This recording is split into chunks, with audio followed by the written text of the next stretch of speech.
It is Friday. Thanks for joining us again at Locked On College Football Kickoff Live and making Locked On College Football Kickoff Live your lunchtime listen every single week. That's Kenton Gibb. That's Kenton Gibb. That's Kenton Gibbs of Locked On Wolfpack. Drake Toll of Locked On Big 12 here. Kenton, a huge week in college football last weekend. While this weekend doesn't seem to have as many storylines, we've dug up quite a few. And the first, Alabama eliminated. So it turns out there have been some murmurs, some talks here, that this isn't your grandpa's Nick Saban, that Alabama is officially out of college football playoff contention when you look at the rest of their schedule remaining after a home loss to Texas. Well, I think we talked about this a little bit in pre-production, and we need to bring it back now. Stay off the weed. That team has been eliminated from nothing. It is rare to hear a player say, all of our goals are still in front of us, and know that they're not lying. And that was the case when Alabama players went up for their pressers, not only immediately after the game, but even during this week. Everything is still in front of them because they play the almighty SEC. Ken, what happens when you have a quarterback that can throw the ball really far and can run the ball, but can't efficiently throw a slant route? What do we do with that? Well, I think we should ask Josh Heupel as well, because Bazooka Joe. Never mind. Very seriously though, Money Milroe is struggling to make the mundane plays, and I tell people all the time that the extraordinary players just do the ordinary extra well. They do the things that you're supposed to do. They hit the slants, they hit the swings, they hit all of the bubble screens, and on time, on target, in rhythm, and that's what makes them really good. The reality is this for Milroe. This team doesn't need you to be a superstar, a Heisman winner, all that good stuff. How many national championships has Alabama won without a Heisman winning quarterback? You get what I'm saying? Like, the reality is they don't need you to go out there and make all of these exciting plays. The key for him is to master the mundane. If he can do that, Alabama will get everything that they want that's in front of them. I just don't know if he can at this point in time. That's the question. That's what could eliminate them in the future. But as it stands right now, they have every opportunity to get to where they want to get to. If you're an Alabama fan, I'm going to put our production team on blast for a second. I mean, that was the lead-in, was Alabama eliminated. Yeah. But if you look at the rest of their schedule, Kenton, somehow they only have 3 remaining ranked games, and they play in the SEC West. This is a down year for the SEC West. Mississippi State doesn't jump off the page. Arkansas, worse than they needed to be. Texas A&M is a dumpster fire. LSU has already lost by a lot to Florida State. It's LSU, Tennessee, and Ole Miss, the ones that are circled the rest of the way. And guess what? All of those are at home for Alabama. They've still got a real shot to run the table, go 11-1, and get smoked by Georgia in the SEC title game. Absolutely. And there's a chance they do all those things and beat Georgia in the SEC title game. And then what's the question? What is the conversation that you have? What is the conversation that you have surrounding this team if they run the table and then find a way to beat Georgia in that SEC championship game? And I'm going to toss this back to you, Drake, because this ain't rhetorical now. Do you think that you put that team in the playoff at that point, an 11-1 or 12-1 Alabama team with a win over Georgia? I think that Antarctica is cold most years, despite the global warming thing is changing some stuff. But yes, Kenton, 12-1 Alabama does make the college football playoff, especially if TCU last year at 12-1, losers of their conference championship, also made the postseason 100%. And again, this is not the usual tough SEC West schedule. Let's be honest. It might not be your grandpa's Nick Saban. He's going to have to adjust to the NIL and transfer portal, the same as schools like Colorado now have done so well so early on. However, the rest of the SEC West is also kind of behind here. This is not what we're used to in the powerful juggernaut the SEC wants you to think that it is. And at this point, when you look at the rankings, look at the team strength, A&M just got beat by Miami fairly handedly. The Canes controlled that game. And guess what? I don't think Miami is that great. Not good enough to be able to beat an SEC team like that with a half-full stadium.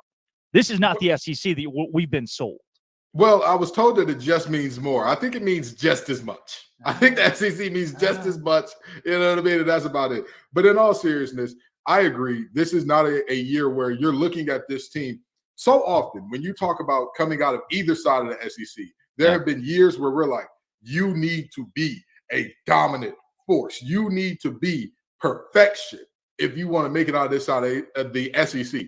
Now it's like, I mean, be a good team, beat the teams that you're supposed to beat, and you'll generally get there.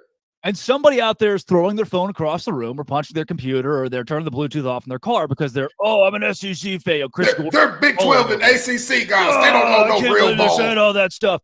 The SEC is the best conference in college football, and it's not close. You can have that every day of the week, twice on Sunday. That's fine.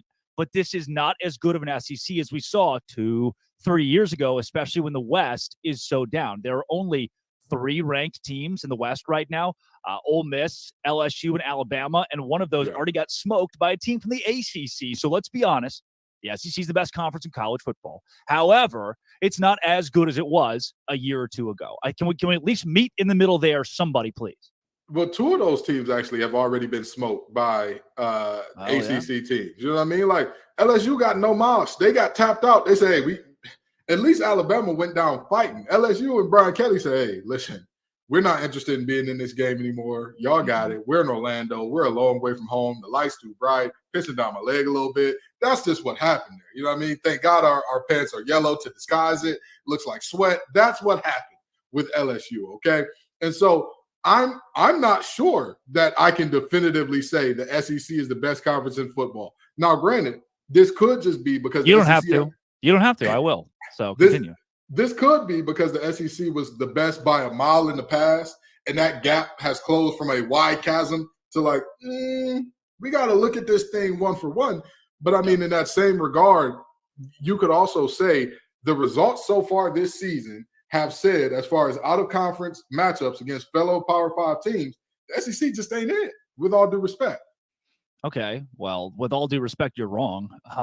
The SEC is still the powerhouse conference of college football until it stops winning national championships, which won't happen. Now, I'll give you this, Kenton. It's probably not the deepest conference in college football. The SEC this year only seems to go about 3 to 5 deep. I think there are some leagues that could make a case to go 6 or 7 deep, a la the Pac-12 that has 8 ranked teams and doesn't exist anymore. So Kent, we've been in the show for 8 minutes. I'm already fired up.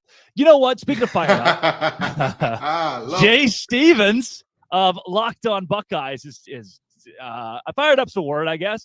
He gave his reaction because the Buckeyes have named Kyle McCord their new starting quarterback. Jay, what do you got for us?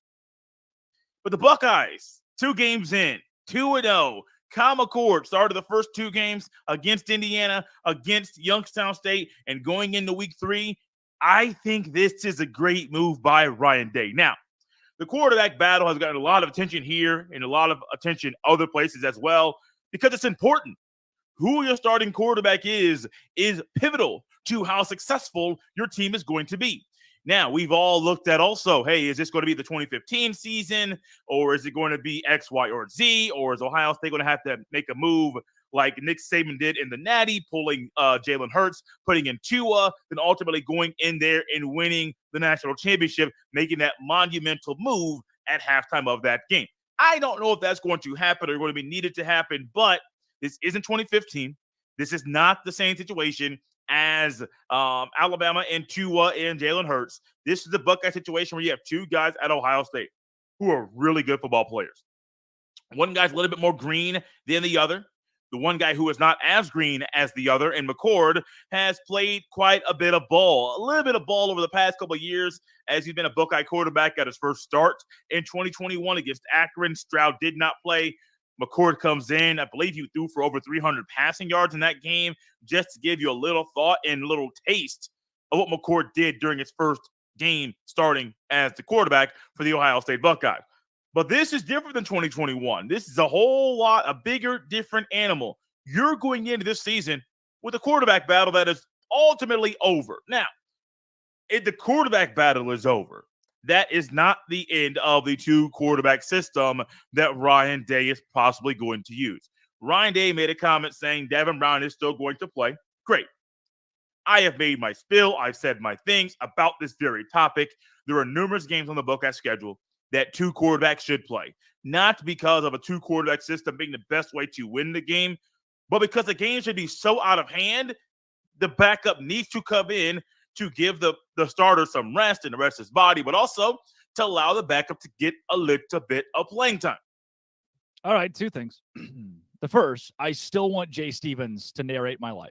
That is a dude right there. Absolute unit. The second and more important thing, Kenton, what if I told you that big bad Indiana played Ohio State a couple weeks ago and one Kyle McCord went 20 for 33, 239 yards, no touchdowns, and an interception? I know what you're thinking. Well, he must have run the ball damn well. 2 carries, 8 yards. Congrats, Ohio State. You found your quarterback.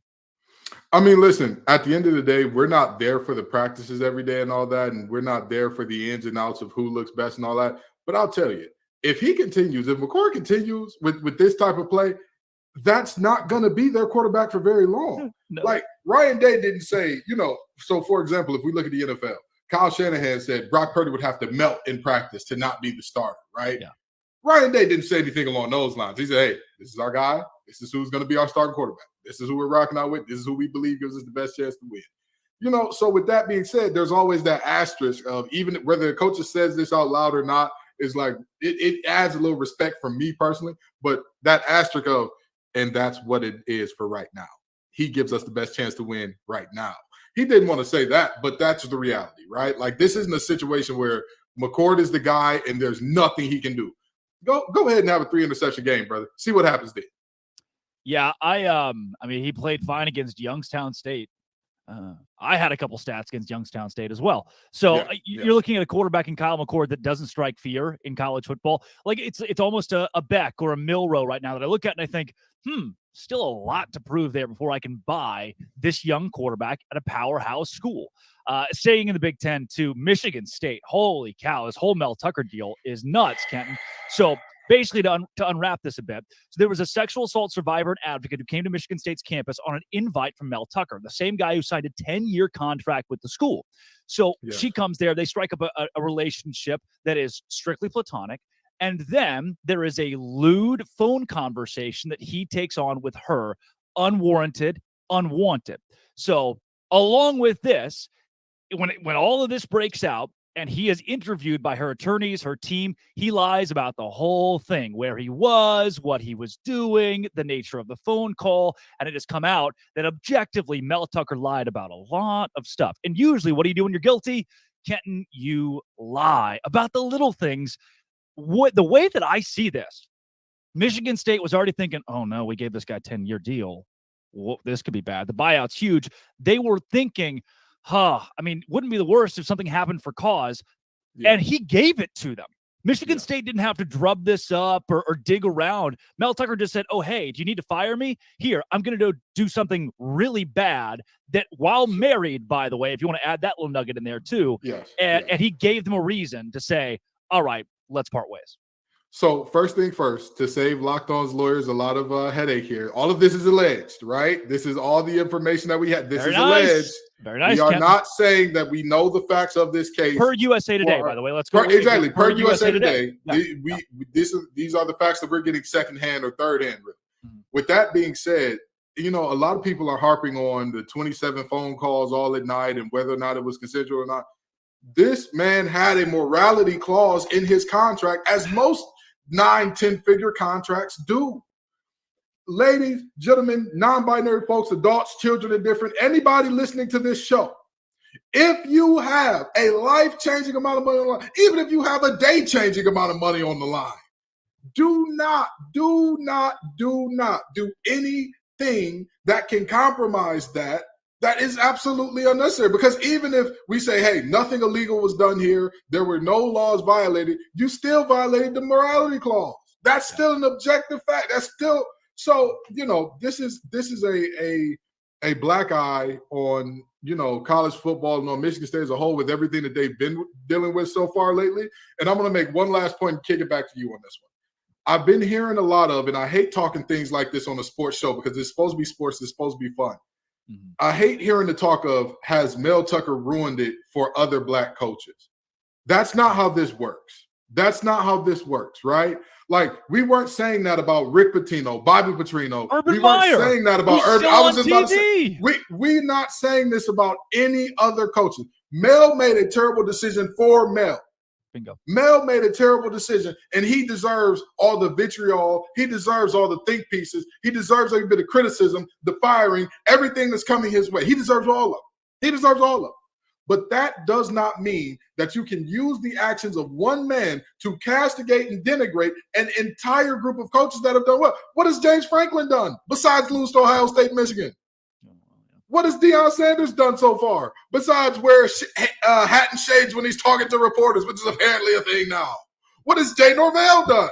You see what I'm saying? Like, there are multiple coaches at the highest level that their reputations are very clean. And so to use this one to paint that light, it's a very nasty narrative that I just don't approve of. It's a narrative that was unnecessary. Nobody was asking this question, and then people were like, "Oh, let's drum this one up." Exactly. Complete. And again, what happened in this scenario is something that to me is certainly fireable. And Michigan State, that's where this thing is leading with Mel Tucker. Now, if you're that program that has been in the last 10 years steeped in controversy across multiple different parts of your athletic department, not a good look for Michigan State. That seems to be in a spot right now where, if I'm a coach somewhere else, is that the culture I want to walk into? And I know that's really tough to hear as a Michigan State fan, but this is piled on across the athletic department. So let's bring this back. Let's bring this thing full circle, because everybody don't realize it's the circle of life and it moves us all. Do you know who the new interim head coach is of this team, or associate interim head coach is of this team? Is it D'Antoni? They bring D'Antoni back? D'Antonio, the guy who got kicked out in the first place for allowing some players to get away with some rather salacious things, again, allegedly, because he retired before the investigations concluded.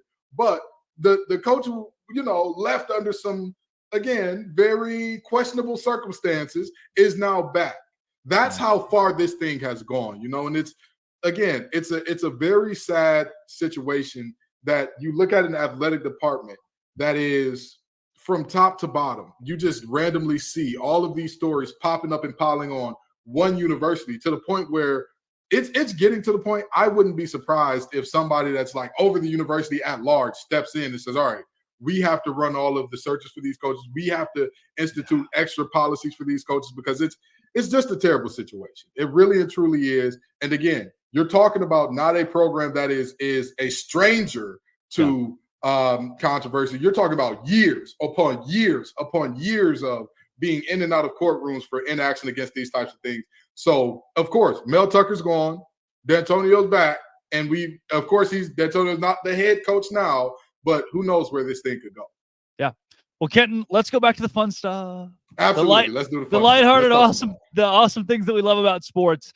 We've got some playoff contenders, pretenders, contenders that we've talked about the last couple of weeks. This week, we're going to discuss Penn State, that always seems to be overlooked.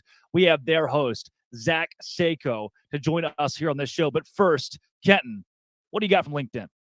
Absolutely. Well, some folks are already, we talked about athletic directors a little earlier. Some of these athletic directors need to get in on LinkedIn College as well, because I know you're looking for a new hire. But these days, every new potential hire can feel like a high-stage wage for your small business. You want to be 100% certain that you have access to the best qualified candidates available. That's why you have to check out LinkedIn Jobs. LinkedIn Jobs will help you find the right people for your team faster. Trust me, I am a recruiter when I'm not doing this, and I have hired folks off of LinkedIn Jobs into some of the startups that I've worked for. So I can personally vouch for this product. I've used it myself, and it did not let me down. If you want to get in on this, all you have to do is create a free job post on LinkedIn Jobs, then add your job and the purple hiring hashtag frame to your LinkedIn banner to spread the word that you're hiring. Simple tools like screening questions make it easy to focus on candidates with the right skills and experience, so you can quickly prioritize who you'd like to interview. So folks, that is LinkedIn Jobs, to help you find the jobs, help you find the most qualified candidates you want to talk to faster. Post your job for free at linkedin.com/lockedoncollege. That's linkedin.com/lockedoncollege to post your job for free. Terms and conditions do apply.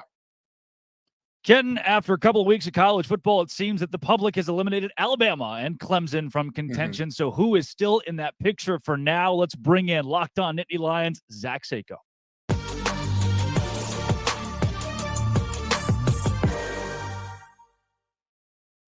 Zach Seiko joining Locked On College Football live today. Zach, it's a Penn State team that, and I just said it, I'll back it up.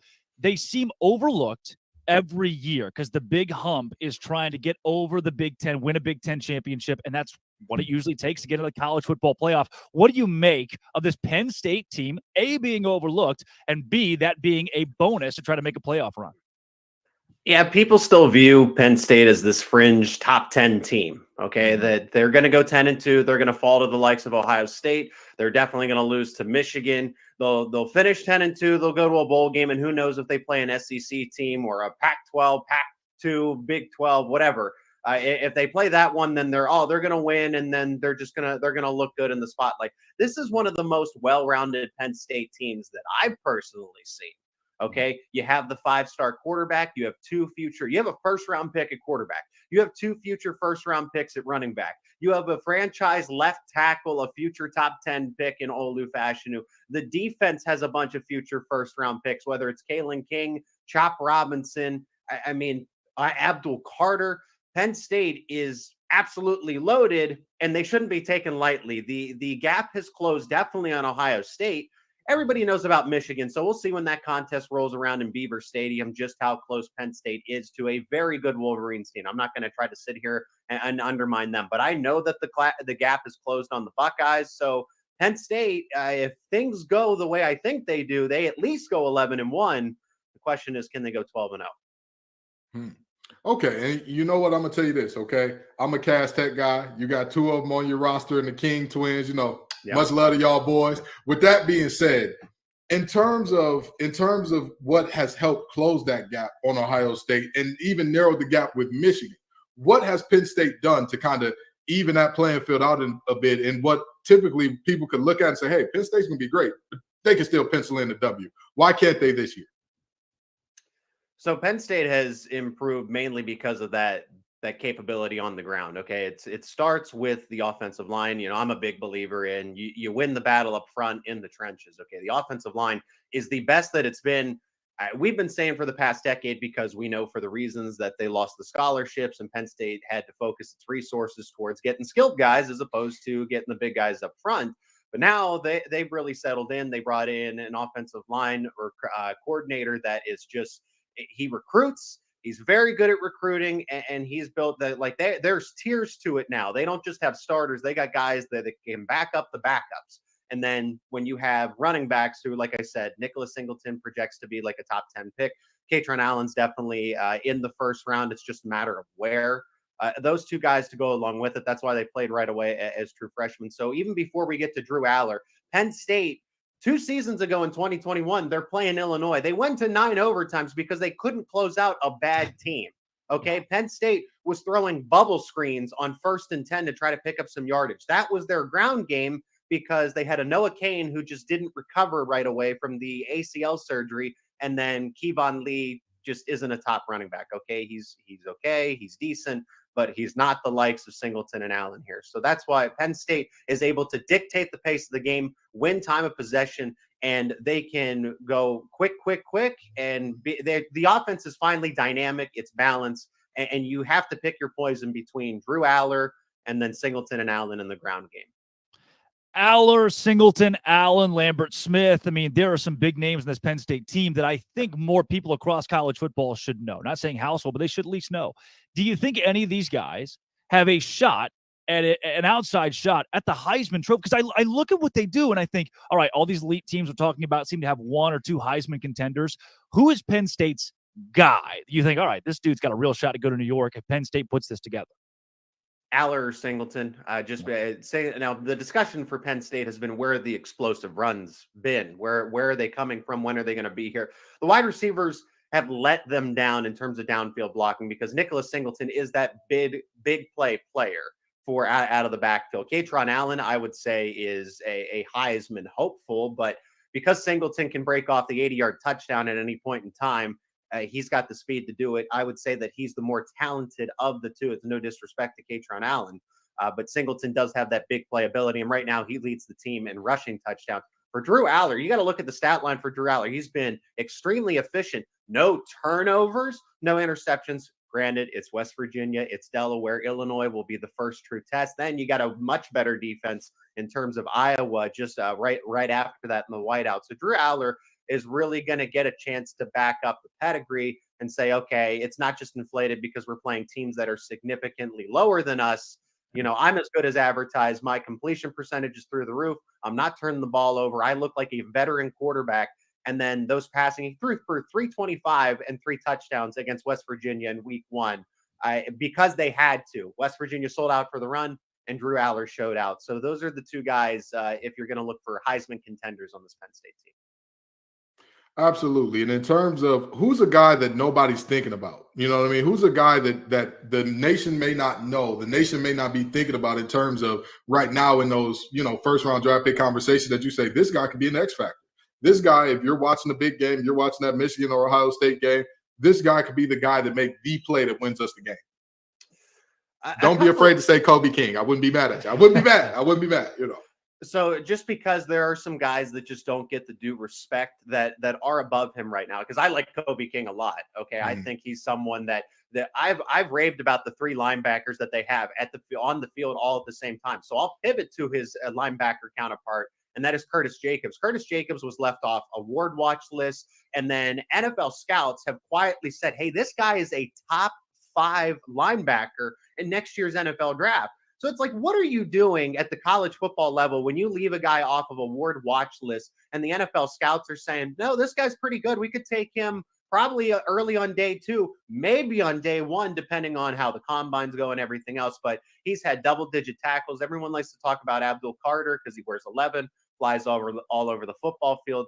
But Curtis Jacobs has quietly been the linebacker that's really held the glue of the defense to add on top of what they already do with the blitzes and the explosiveness. The veteran coming back, could have went to the NFL draft last year. Now he's going to be a top 5 linebacker prospect for 2024. So that's an unsung hero.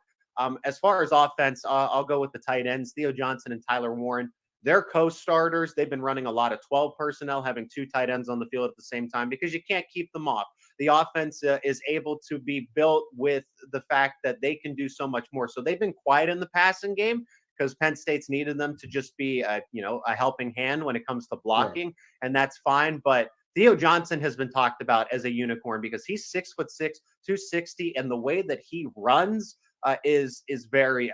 You just have to see it when you watch the game. Very fast when he does go out there for a pass. And then Tyler Warren, described by CBS Sports as the best secret in college football, so I'll take their word for it. Yeah, absolutely. Zach? Well, us media guys know nothing. Drake is 9 toes down about this to tell you we know nothing because he lost a toe saying that Clemson wasn't going to lose to Duke. But I got it back. But I got it back when Texas beat Alabama. Zach, before we get you out of here, the thesis, the 15-second thesis, if somebody's going to know about this Penn State team and why they should go to the college football playoff, it's always been losses in the big games and maybe one slip in a small game. What makes this Penn State season different? They're motivated. They're well coached. James Franklin, between Mike Yurcich, Manny Diaz, they finally had continuity, consistency. They were always rotating coordinators. That's the first part of it. The system is in place, and then they have the talent to back it up. You have not just 3 stars and lowly 4 stars. You now have 4 stars and those highly touted 5-star players. So Drew Aller, Nicholas Singleton, Katron Allen, Abdul Carter. We've named it up and down the roster. Kalen King, Chop Robinson out of the transfer portal. I mean, the talent is there to go along with the system of probably the best coordinator setup that Penn State has had over James Franklin's tenure. Mike Yurcich, Manny Diaz are both head coaches at coordinator spots. That's Zach Seiko, Locked On Nittany Lions. Zach, thanks for joining Locked On College Football Kickoff Live. Absolutely. Thanks for having me.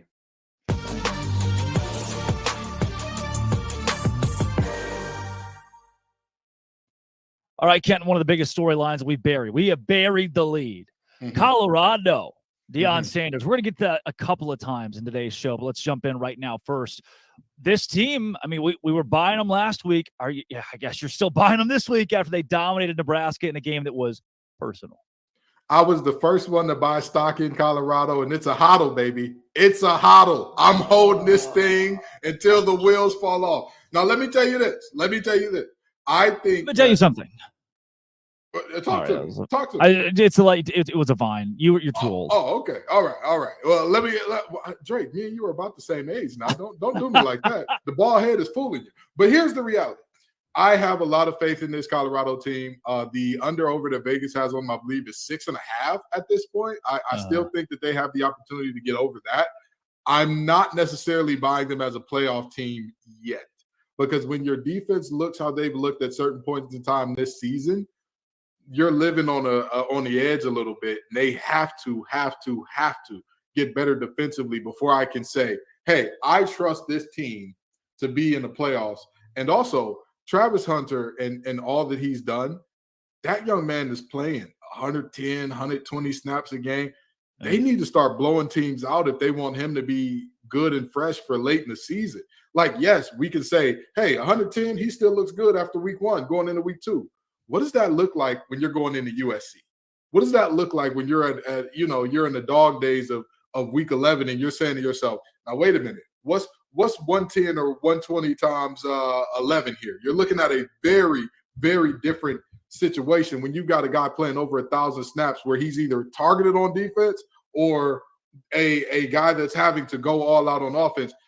It's tough. It's tough for me to say that, but I do believe that this team is a good team. I do believe that this team can shake some folks up, scare some folks, and all that good stuff. And I'll tell you what, we saw it with TCU last year. You don't necessarily need a great defense. You need timely stops. You need to create turnovers, which they have done so far this year. So could they be that type of team? Possibly that type of contender. But, I'm just sad because I know the buzzers are circling. They're waiting for Deion to lose to say, we told you.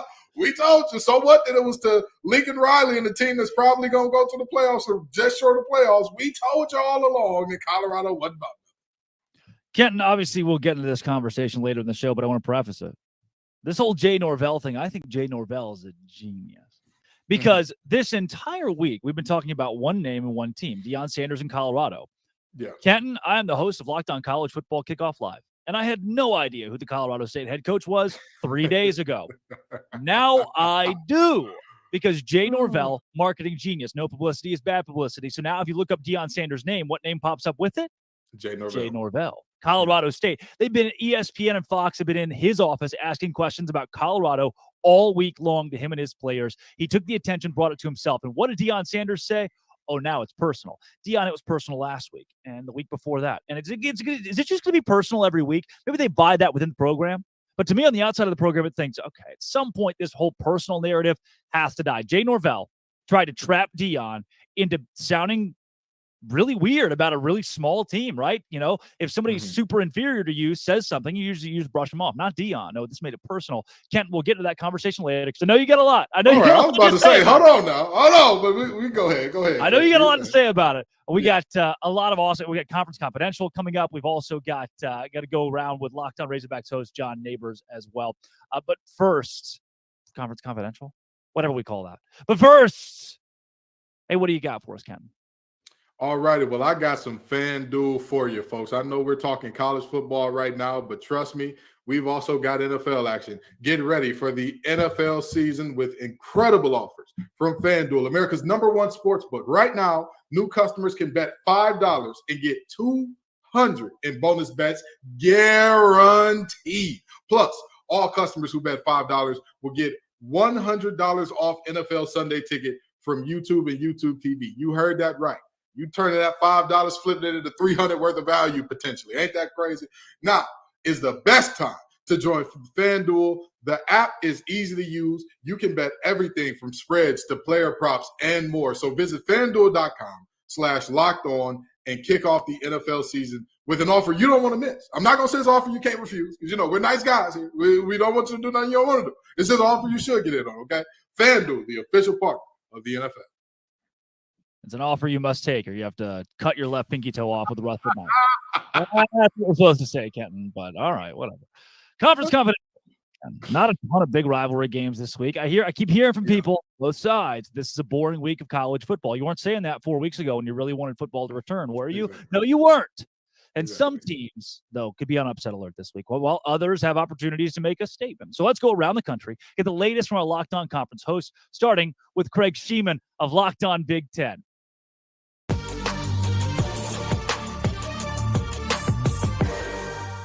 So this weekend, both Big Ten coaches in the state of Michigan are suspended. It's been a crazy time in Big Ten country. Of course, Mel Tucker will not be on the Michigan State sidelines because of accusations of sexual harassment. So on Saturday, assistant Harlan Barnett takes over with an assist from former head coach Mark D'Antonio, who's coming out of retirement for this game against the Washington Huskies, who come in with Heisman hopeful Michael Penix Jr. at quarterback.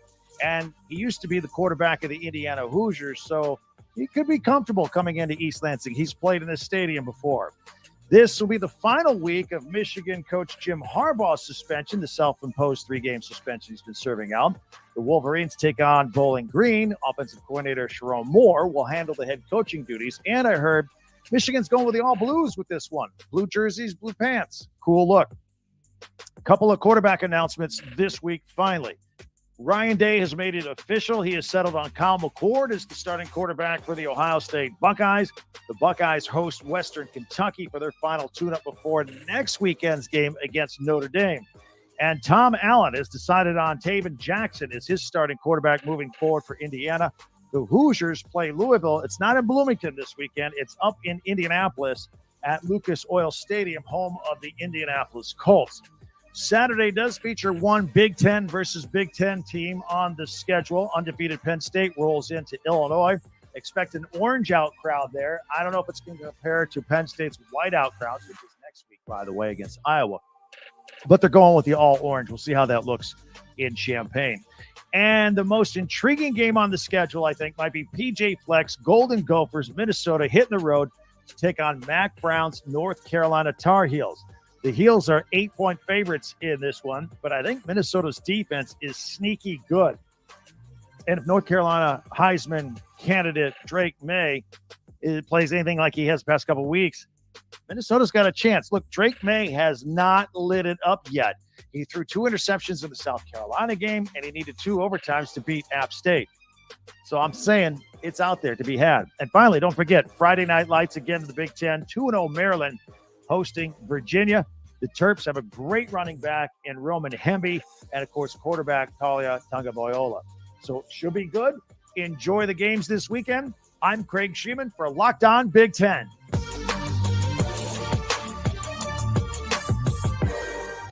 What's up, everybody? Candace Cooper here, Locked On ACC, and here are the games that you should check out from my conference. The Backyard Brawl, always a doozy. Phil Dracovic is new to this game, but Pitt Panthers are not. What will he bring as he's had a shaky start to the season? Can he turn things around for this offense? Defense has been holding strong per usual. And West Virginia game is always one where you just never know what you're going to get. So look forward to tuning into that one in West Virginia, that I might add. Let's also talk about the fact that we have another Big Ten opponent. North Carolina and Minnesota, for the first time ever, are going to be playing against each other in Chapel Hill. So that should be a fun doozy. Can North Carolina hold still, bounce back after a shaky App State game? It's going to be one where we see Drake May continually improve. He has had not the best Heisman campaign right now, but there is still so much ball left to go. Final one, I would say, as we're talking through these games, Georgia Tech and Ole Miss. Georgia Tech showing up. Not saying they're going to defeat, but a big show up in a big way after last season getting obliterated by the Rebels. Can the Yellow Jackets show that the improvement is there, possibly an upset, taking down a top 25 team? It'll be a great one to watch, so make sure you check it out. Well, this week's slate in the Pac-12 doesn't quite match up to Week 2's non-conference affairs, but still some games that bring a lot of intrigue to our beloved Conference of Champions. Spencer McLaughlin here for Locked On Pac-12. The only Power 5 matchup that anyone's paying attention to in the Pac-12 this week is Washington at Michigan State, which now has external factors at play, and you just wonder, is a team going to play inspired or defeated when an interim coach is inserted? Washington has been really impressive through 2 weeks so far. They stumbled in the first quarter against Boise State, a little in the second, then they found their footing and they won that game comfortably. Tulsa never had a chance playing in Seattle, but Washington has a chance to go and make a statement on the road at Michigan State. They're a big favorite, and they have become a greater favorite since it was announced that Mel Tucker would not be coaching the game in East Lansing on Saturday. But the Huskies, nevertheless, are playing their first Power 5 opponent of the year. They've taken care of a couple of G5 opponents pretty handily. They haven't struggled in the fourth quarter of either of those games. But on the road, hostile environment against a 2-0 football team, we'll see what Michigan State is able to give them. Last year in Seattle, the Huskies really controlled the game from the early portions of it, and then Michigan State made a late surge, but never truly threatened to get back into the winning side of things against the Huskies. So if they go in and dominate the way that a lot of people expect them to, they will solidify themselves as a conference contender and a college football playoff contender here in 2023. A couple other games to note. Fresno State goes to Tempe. fascinating game because the Bulldogs out of the Mountain West are favored against Arizona State. They're a 3-point underdog. That might be a candidate for the Pac-12 prime picks this week. ASU playing their third straight game at home, looking to get over 500 once again under first-year head coach Kenny Dillingham. And Arizona comes back home after a great fight against Mississippi State last week to play UTEP. I think they could win that game over the Miners really, really big. That's a rundown for the Pac-12 this week. Catch Locked On Pac-12 on YouTube and wherever you get your podcasts Monday through Friday all year long.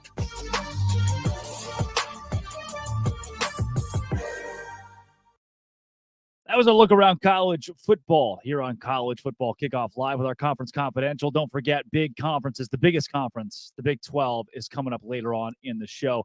Kenton Gibbs, it is time for Boom or Bust. Let's take a look at some college football teams that we think have not been as good as advertised and teams that have been better than advertised. We'll start with you, Kenton, your number one boom of college football so far.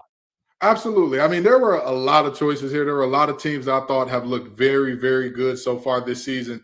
FSU, and I'm not saying this because I'm a co-host of Locked On ACC. Keon Coleman has been dominant. We thought, hey, he's going to be a good 1-2 punch with Johnny Wilson. He said, no, I'm 1 and 2. Everybody else get behind me. He's jumping over guys. I've never seen a receiver in a Power 5 game signal, throw me the fade ball as much as I did with him against LSU. And guess what happened more often than not when he got that fade ball?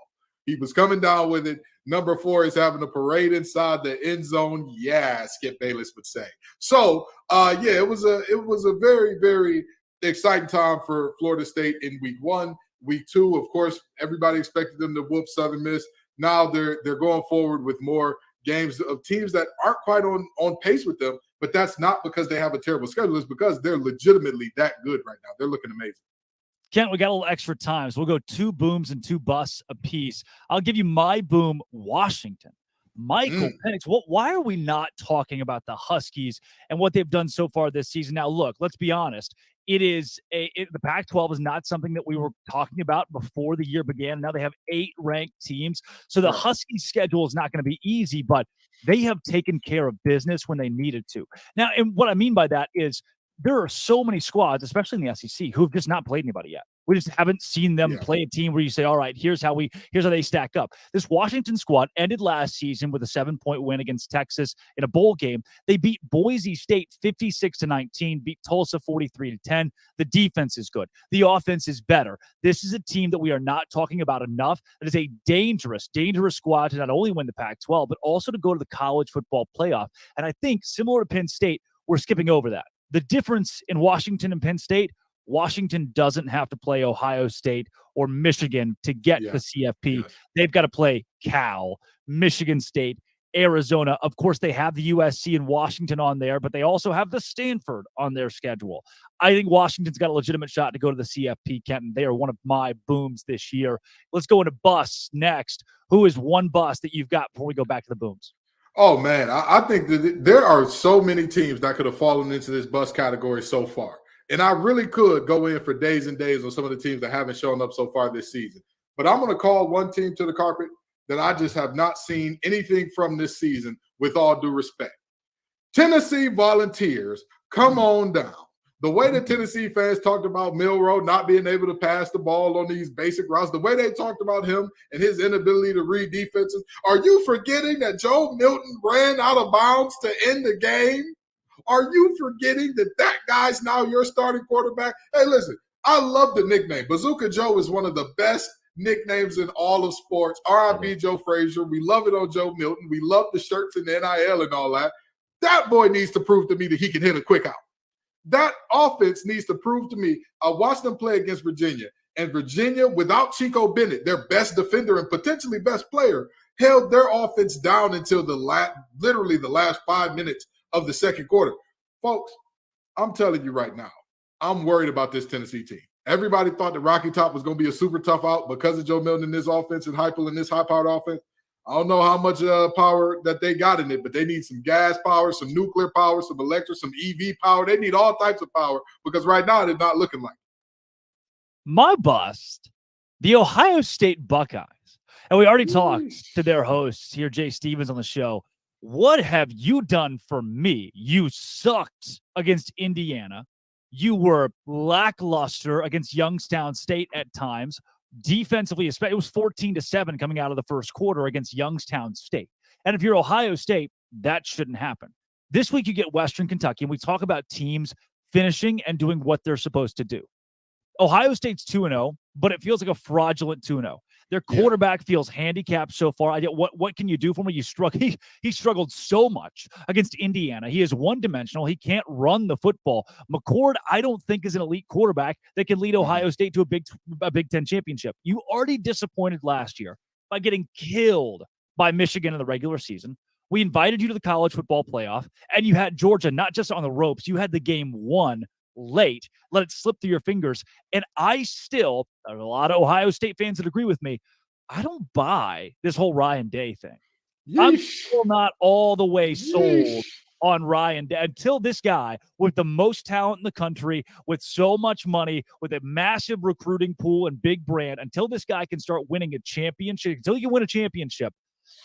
That's one of those universities, Kenton, and there's only about 5 or 6 of them, that your standard here is to win a national championship. And if you can't do that, a la Mark Richt at Georgia. Georgia wanted a championship. Georgia fans are going, why'd you fire perennial 10-2 Mark Richt? To win a championship. Ryan Day is getting dangerously into that territory. They are one of my busts. Kenton, give me another boom. Well, I mean, in terms of booms, we got to go to a team that is in the similar vein of that whole Mark Richt and winning the national championship and are they back conversation perennially. The Texas Longhorns, I got to give them their guts. I got to give them their props. I got to give them their respect. They showed up and beat Alabama. Let's just be honest. This was not a game in which Alabama beat themselves. No, Texas showed up. Quinn Ewers is finally looking like the guy that everybody thought he was. I mean, that boy was out there dropping dimes like he was trying to get kicked out of a strip club. He did everything that you need to do out of a starting quarterback in a big game. He did everything that you need to do in terms of not just protecting the ball, because there's 3 different types of quarterback. There's the quarterback you win in spite of. He's playing terribly, but your defense and your running game is good enough to get it done. There's the quarterback you win with. I hand off the ball. I hit things on time. Every now and then I'll make a good play for you. Don't ask for too much. And then there's the quarterback you win because of. And let me tell you something. Quinn has been the guy that because of you, they feel real safe down there in Austin. I love it. Keep it up. I'm not going to say that Texas is back. However, Texas looked phenomenal. They're one of my boom teams so far this year. Kenton, my boom, and I think it's a level 18 boom. This is a level, maybe even level 20, which is getting kind of crazy.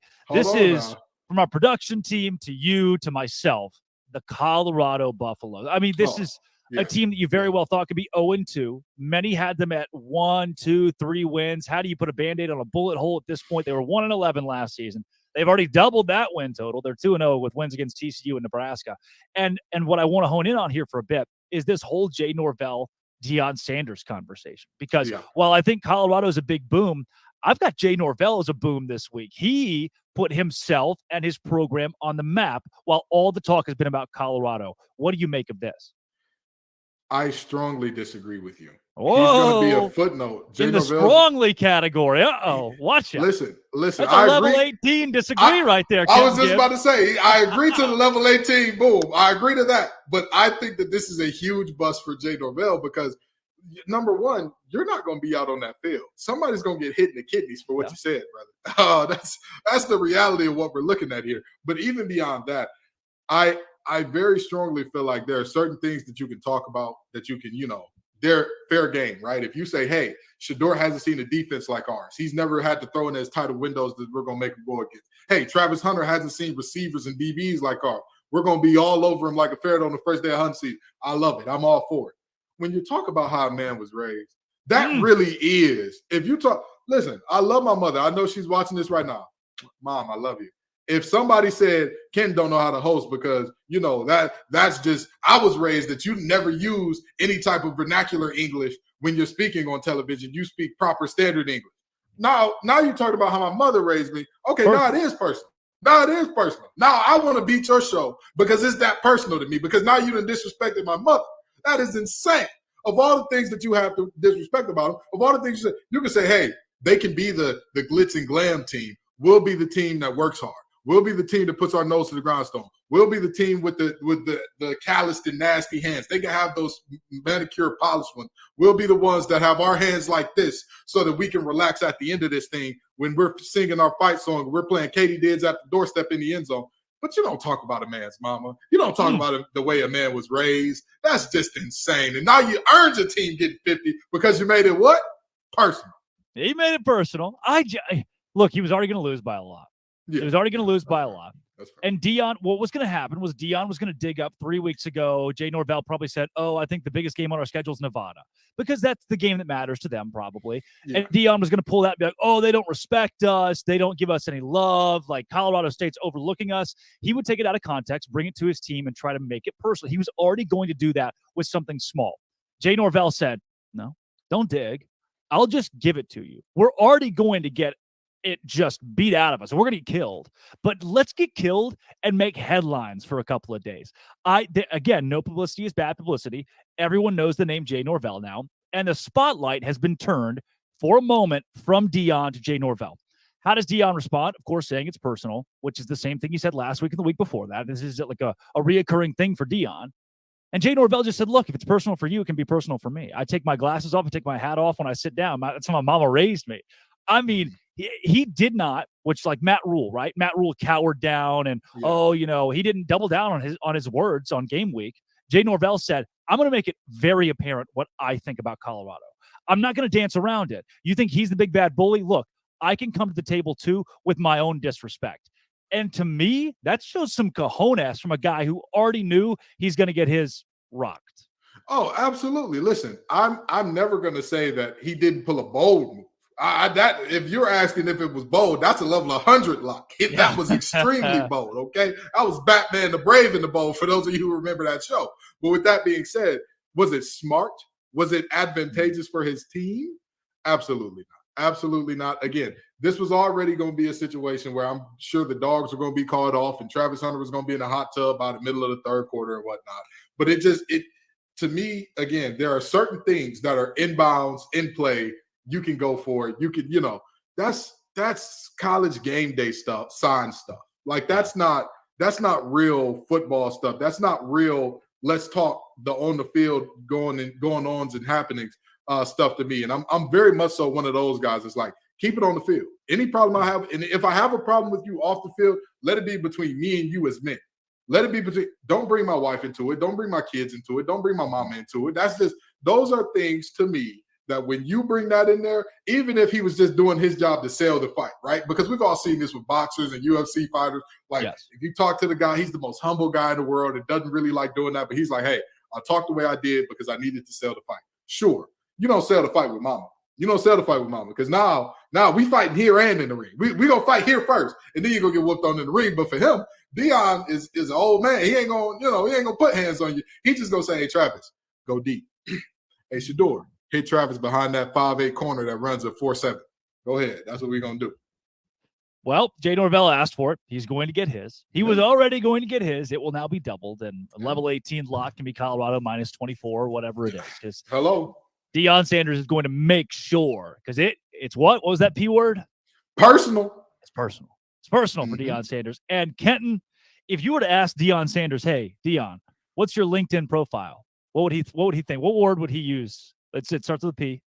Well, you know what it would be. Personal. It would be personal. You asked Deion Sanders for his LinkedIn handle, but it wouldn't be personal if you asked me or you for ours, because we love LinkedIn, right, Kenton? Absolutely. Folks, I've talked to you about this before, and I'm going to talk to you about it again. As a recruiter, I use LinkedIn Jobs regularly to find folks. And why would you not do it, right? These days, every new potential hire can feel like a high-stakes wager for you and your small business. You want to be 100% certain that you have access to the best and most qualified candidates for your jobs. That's why you have to check out LinkedIn Jobs. LinkedIn helps you find the right people for your team faster and for free. We all love free. Free. That is what we all love, folks. All you have to do is create a free job post on LinkedIn Jobs, then add your job and the purple hiring hashtag for hiring frame to your LinkedIn profile to spread the word that you're hiring. Simple tools like screening questions make it easy to focus on the candidates with just the right skills that you want to talk to faster. You can prioritize them right away so that you can cut through some riffraff and some unwanted applications. It's why small businesses rate LinkedIn Jobs #1 in delivering quality hires versus leading competitors. So, folks, go to LinkedIn Jobs because it helps you find the qualified candidates you want to talk to faster. Post your job for free at linkedin.com/lockedoncollege. That's linkedin.com/lockedoncollege to post your job for free. Terms and conditions do apply. We are approaching noon o'clock on the East Coast. That's Kenton Gibbs of Locked On Wolfpack and Locked On ACC. I'm Drake Toll of Locked On Big 12. Thank you for making Locked On College Football Live your lunchtime listen every single Friday. We are live from 11 a.m. to 1 p.m. Eastern Time, talking all things college football, the biggest storylines from last week and the biggest games coming up this week, and the best bets. Because right now it's time for Sell Me Why, where we bring you the wildest lines, the best lines, the lines that you need to know this week, and why X team will cover. The number 14 LSU Tigers travel to Starkville, Mississippi to take on the 2-0 Mississippi State Bulldogs. The Tigers are 9.5-point favorites in that one, 9.5 by the hook. Here's Caroline Fenton of Locked On LSU to sell you why the Tigers are going to cover 9.5. I'm Caroline Fenton, a host of Locked On LSU, and this is why I think my Tigers will cover the 9.5 on the road at Mississippi State this weekend. First and foremost, I feel like this LSU offense is starting to figure things out. Jaden Daniels throws a career-high 5 touchdown passes against Grambling this past Saturday. Plus, LSU may have just found its go-to workhorse back in Notre Dame transfer Logan Diggs. He had a massive game on Saturday night, rushing for 115 yards on 15 carries and a touchdown, and he looked really good doing it. On the defensive side of the football, Harold Perkins looks like he is back. Against Florida State, Harold Perkins wasn't much of a factor. LSU moved him on the inside. They wanted him to play inside linebacker, but we have seen that Harold Perkins is at his best when he's on the edge. So he played a majority of the snaps on the edge against Grambling, and I expect him to play there against Mississippi State as well. But I'll have a full breakdown of this LSU-Mississippi State matchup on the Locked On LSU podcast, available wherever you get your podcasts, and of course, on the Locked On Network, your team every day.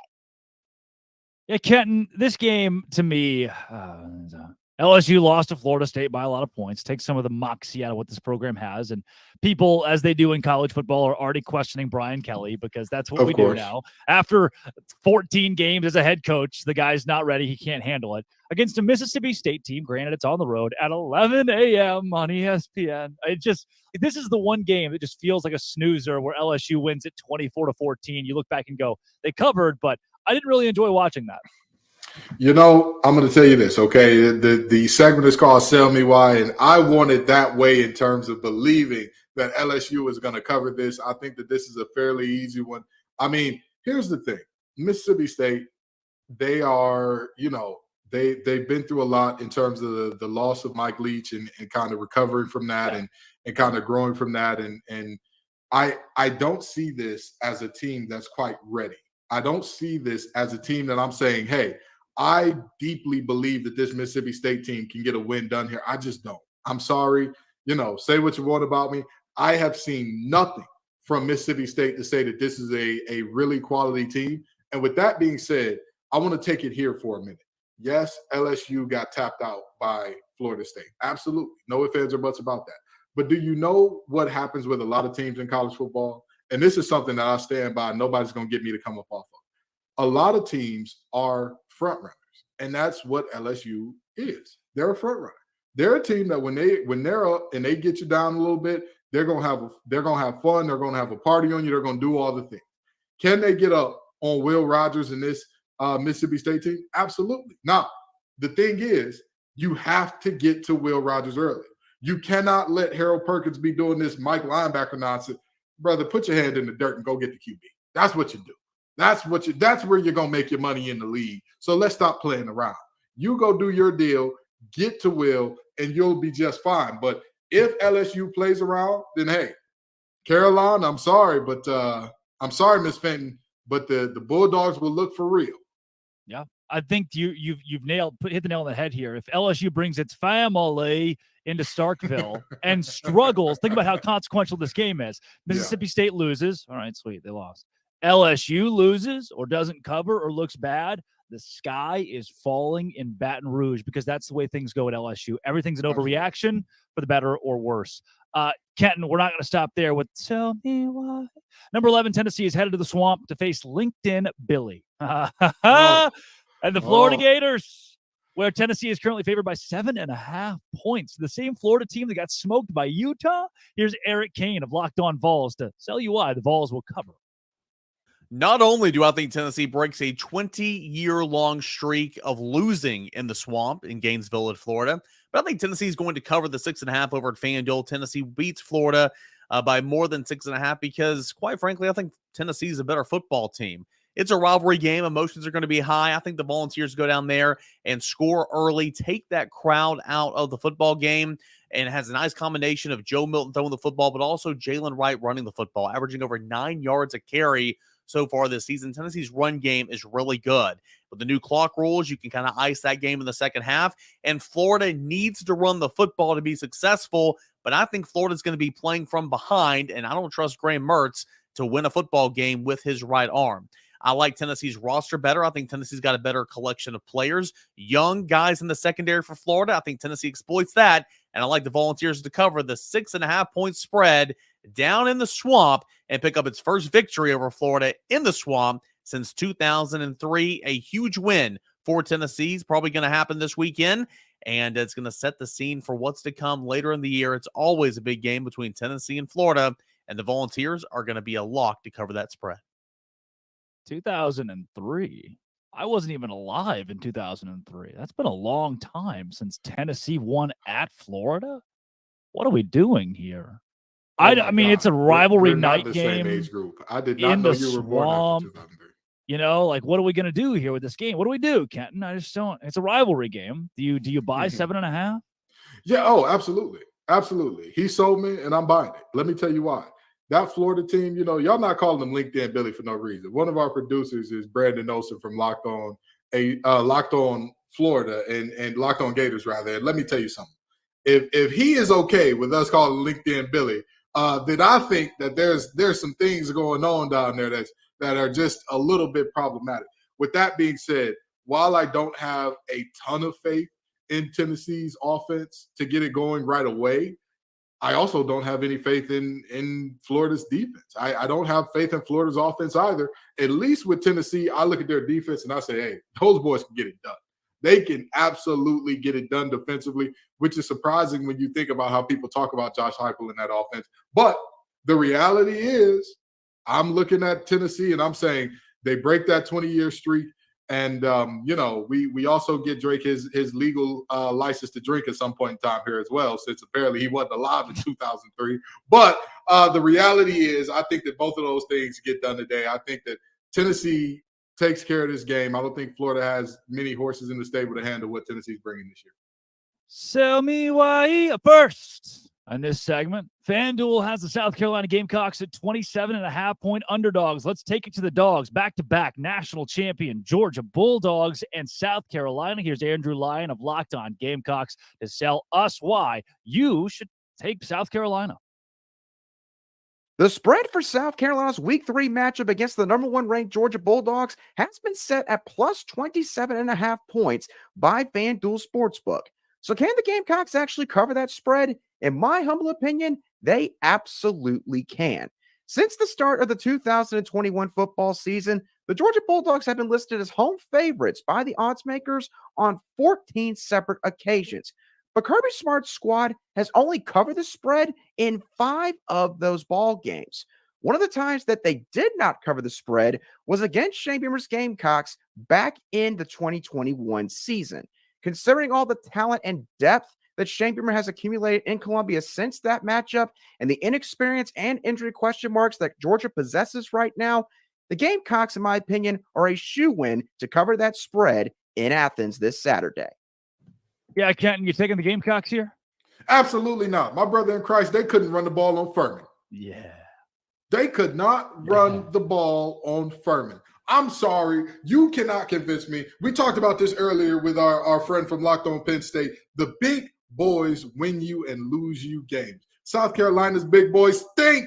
They're awful. They're terrible, with all due respect. They're on scholarship. These are Division I athletes and all that. Relative to other Division I athletes, relative to other Power 5 athletes, their big guys are not it. They're not it. It's just not a situation that I'm going to believe in them to do anything. I don't believe that they can find a pot to piss in or window to throw it out of offensively against the Georgia Bulldogs. I'm sorry. I just don't think that that's going to be the case. I think that Georgia is safe. They are comfortable. They're going to be, as Beyonce would put it, cozy in their skin in this game. Wow. You're telling me that South Carolina couldn't run on that Peloton behind you. Is that what I'm hearing right now? Absolutely. Absolutely. I'm telling you right now, this Peloton will probably have about 3 or 4 TFLs against that South Carolina team. The camera's inverted. I don't know why I put up my wrong hand there, but you get the point. That offensive line, I mean, that to say that they're Swiss cheese is not. That's not it. That is an understatement. Ken, my John Neighbors tracker is beeping. How about we talk sell me why with Arkansas minus 8.5? Let's do it.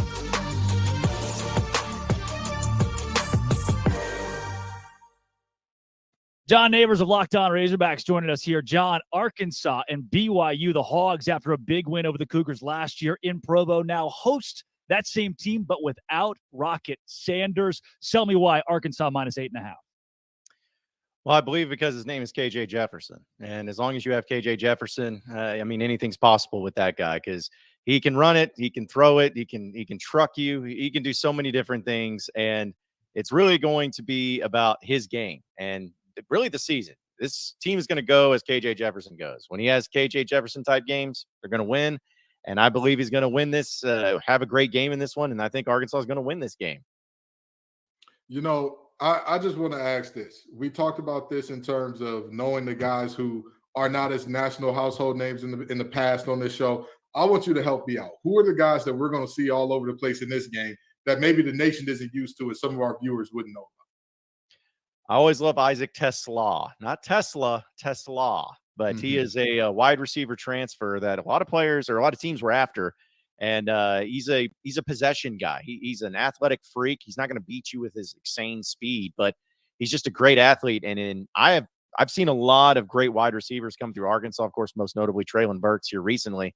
And I don't think I've ever seen, though, a wide receiver like Tesla who catches everything that's thrown to him. I mean, it doesn't matter how low it is to the ground. It doesn't matter how outside it is. It doesn't matter where it's going to be. He's going to find a way to catch it if it's in his vicinity. So I think that we've seen a little bit of him so far this year. He had some big catches against Kent State, and I think you're going to see a lot more from him in this game, and he's going to start turning into one of, if not the favorite target for KJ Jefferson this year. John, as a Bologna, Arkansas native myself, I grew up going to Donald W. Reynolds Razorback Stadium when Houston Nutt was the coach, and the packed house and night games and Darren McFadden. And this one's a 6:30 kick on the hill. What does the atmosphere have to do with Arkansas covering 8.5? I mean, it's going to be huge because anytime that you have a night game in the SEC, it's always exciting. And also when you haven't started to suck yet and people are still hopeful for the season, you're going to have a great atmosphere no matter what. I don't know if it's going to break any records, but there's going to be 75,000 plus people there. The weather is about as perfect as you can ask because I'm actually here in Fayetteville, and the high tomorrow is 78 degrees and sunny. And so, I mean, it's just a perfect fall weather type of football atmosphere. A lot of tailgating. People still hopeful, a little reserved right now about the Razorbacks, but still hopeful that this is going to be a great year. So I think they're going to bring it from the very get-go, which is important for Arkansas because last year they were not good at starting off strong. They always got behind the 8 ball. Done a pretty good job so far this season. Let's see if they can actually get off to a strong start and be able to feed off of that crowd, because the last thing you want to do is have that great atmosphere and then you end up down 14-0 in the first quarter, and it's really hard to get them back. So let me ask you this, John. Does Keaton Slovis end this passing game from BYU? You know what I mean? Keaton Slovis is, in the words of Johnny Cash, he's been everywhere, man. He's been all over the country playing football. Is this a guy that you look at and are like, I'm a little concerned about him making this defense look a little more pliable than they've looked so far this year? I think so. I'll absolutely, because you think Arkansas had the worst in FBS pass defense last year, not just exaggeration like that. They were actually dead last in the FBS and pass defense last year. and they've done a lot of things to fix it. They brought in a lot of great players in the transfer portal. A couple guys from Baylor transfer. James Singletary from Georgia, former 5-star player. They've brought him in. He's been really good. Dwight McLaughlin going to be back. He's been dealing with the turf toe injury a little bit last year, but he's going to be good to go. So they really have upped their game there. And this is what's going to be fascinating about this, because both teams have struggled to run the ball this year, which is so crazy to think Arkansas struggled. And they're not going to have Rocket Sanders, as was mentioned. Yeah. But I believe the defensive secondary has improved so much than what we saw last year to where they're going to make them earn it. And the defensive line is going to put some pressure on it. And dare I say that the Arkansas defense this year looks so far and away better than what it was last year. It may actually be a strength in this game. So you're not going to see the 52-35 final score like we saw last year. I actually believe it's going to be a lot low scoring for both teams. But I think that Arkansas secondary and their defense is really going to make BYU and Slovis work for everything that they got. That's John Neighbors of Locked On Razorbacks podcast. John, thanks for joining. Tell me why. No problem at all, guys. Hogs by 90. There.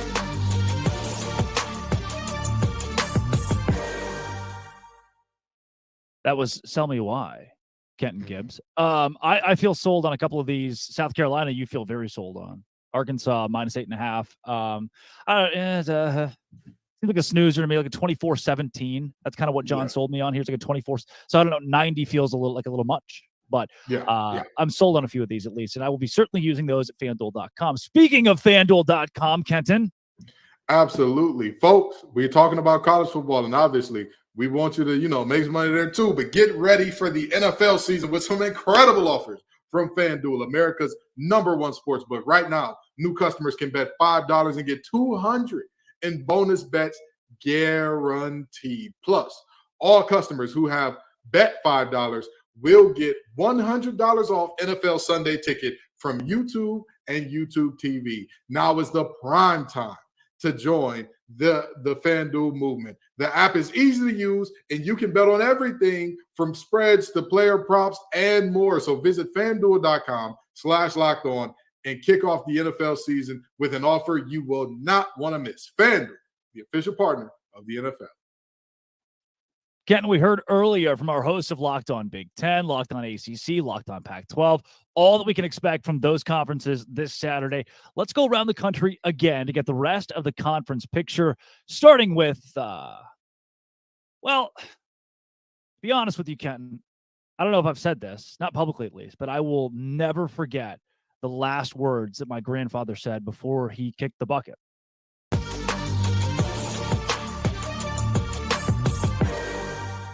Hey, how far do you think I can kick this bucket? Oh, get it. I am so excited for the Big 12 this week because the rest of college football seems pretty darn boring, but not us. Not the Big 12, home of the Colorado Buffalo and the Texas Longhorns to beat Alabama, #1, Kansas State, and Missouri. What do I expect to happen in Columbia at 11 a.m. on the SEC Network? Boy, this is one of those that you don't really watch because it's on the SEC Network. You're kind of in your car, you're driving somewhere, but you look at the score updates, and then you think at halftime, ooh, 21-3 Kansas State. That's not good for the SEC. It is not going to be good for the SEC. Final score, somewhere in that 35-17 range. Kansas State is going to win this game by as many points as they want to. They are 5-point favorites, and they absolutely beat Missouri this week. Some other interesting matchups. Did you know Iowa State's a 3-point favorite against Ohio, over under 42.5? I love the under here. 3-point favorites against Ohio. Iowa State on the road. I hope they win that one. The really big, one of the really big spreads that I am shocked by, South Alabama is playing at Oklahoma State. Oklahoma State just 7-point favorites. Why are there so many weird lines this week? Oklahoma State will not beat South Alabama by 7. They'll win by 3. Some good, sneaky good matchups here. Cincinnati, Miami, Ohio. Cincinnati only a 14-point favorite after winning at Pitt last week. This is at Nippert Stadium. What a name for a stadium. Cincinnati.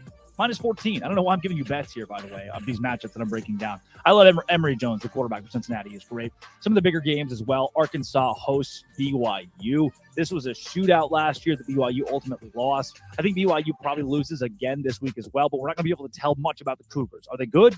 I don't know. They lost to an SEC team on the road. Are they bad? I don't know. They lost to an SEC team on the road. Or they beat them. I don't know. West Virginia beats Pittsburgh at home. I love WVU in this pick, despite them still not being a bowl team to me this season. Houston hosts TCU. TCU only 7.5-point favorites. TCU blows them out. And Kansas The night game, Big 12 after dark. Beats Nevada by more than 28 points. That's the spread. That's the Big 12 this week. It's a fun week. A lot of quirky, fun matchups. Texas hosting Wyoming as well is kind of weird. I don't know. I'm excited for it. That's the Big 12 this week.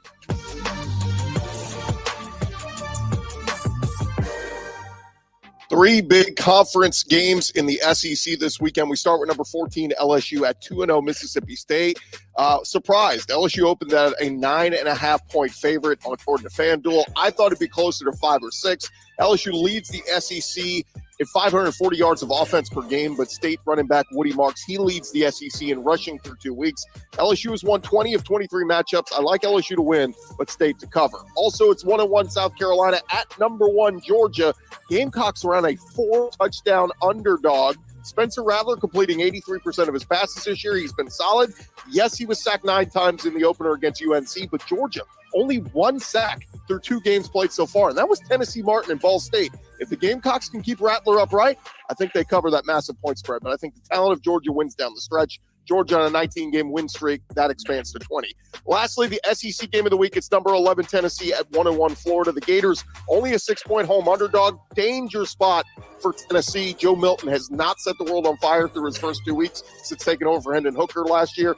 The Vols have dropped 9 in a row at Ben Hill Griffin. 20 years since the Vols have won in the Swamp. Both teams expected to get their starting centers back. That should help Tennessee's tempo and Florida's run blocking. I think this one is close. If you're looking for a bet, why not take Florida on the money line? Straight up upset. Why not? Will be a massive win for Billy Napier and crew. For more, check me out on Locked On SEC.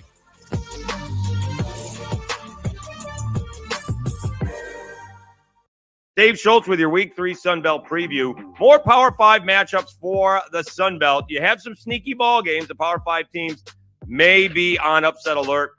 Georgia Southern heading to Madison to take on Wisconsin. Old Dominion actually hosting Wake Forest. They snapped, Old Dominion did, snapping their 7-game losing streak last week to the Louisiana Raging Cajuns. They are hosting the Demon Deacons.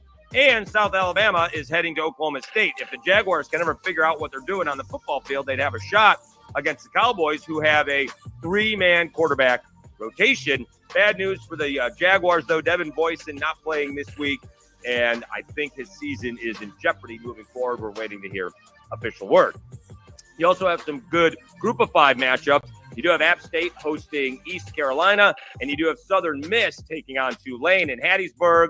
Last year, Southern Miss did beat the Green Wave in New Orleans. But the big matchup is actually a Sun Belt Conference ball game. You do have Troy hosting JMU. These 2 teams were the best 2 teams in the conference last year, and they didn't get a chance to play because of the ridiculous rule when you move up from FCS to FBS. Troy, the champion overall, and the Western Division winner, and JMU, the Eastern Division champ. So this could be a preview of this year's Sun Belt Championship ball game. The problem is Troy is allowing 36 points a ball game, and JMU is averaging 37 points a ball game. So Troy is going to have to figure out something to do defensively to slow down those Dukes, who are coming off of a win against Virginia. That is your Sun Belt preview for Week 3. Enjoy the football, everybody.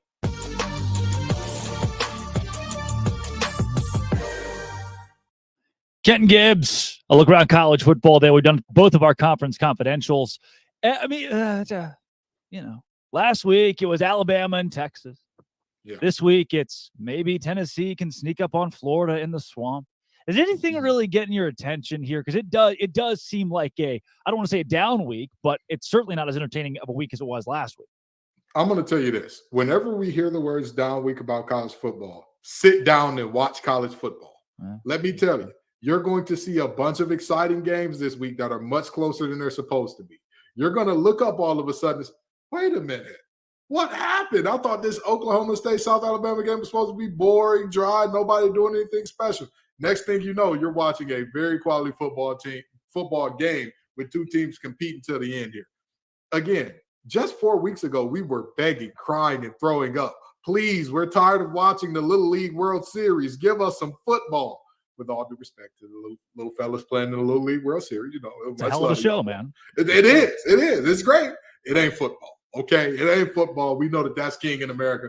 Then there's tons of good games this week, even out of conference. We can still evaluate what conferences are against each other based upon this week. You look at a team like North Carolina going up to Minnesota, and you say, well, hey, that could be a game where you're looking at and saying, all right, how good is the Big Ten? How good is the ACC? This is a game to kind of help sort that type of deal out. And again, the SEC has looked very underwhelming this year. Will they continue to look underwhelming? Will Arkansas piss down their leg against BYU? We don't have answers to a lot of things that will be seen this week. So trust me, tune in, sit down, watch some football. How personal are the Buffs going to take it? How personal? There is plenty of good football in front of us.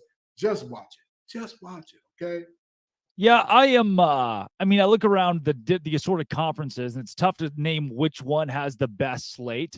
There are a few of them getting into conference play, like the Big 12 has TCU at Houston. Oh, a lot of folks be glued to that one at TDECU, or I don't even know how to pronounce it. Whatever stadium that is in Houston.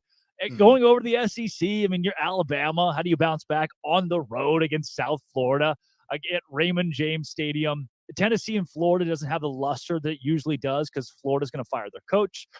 Kentucky plays Akron in a night game, so they get to host a night game in Lexington. When you look at the ACC, though, that's a conference I don't know if we've talked about enough here. I know we heard it in Conference Confidential the first time around, and you already mentioned North Carolina. Is there anything that you're glued to, even tonight, Virginia and Maryland? I think it's an interesting matchup because of how well Virginia played down the stretch against James Madison. Anything you circle in the ACC that you really like? Yeah, I would say that Virginia-Maryland game is definitely going to be interesting because Virginia is fighting for their life to get a win this year. Like at any point in time. At any point in time against anybody, because James Madison was supposed to be a win, but then everybody looked at it and Vegas said, no, wait a minute. Virginia runs the ball better than they throw it around the yard. And James Madison is one of the best run defenses in the country. They've got to find a win somewhere.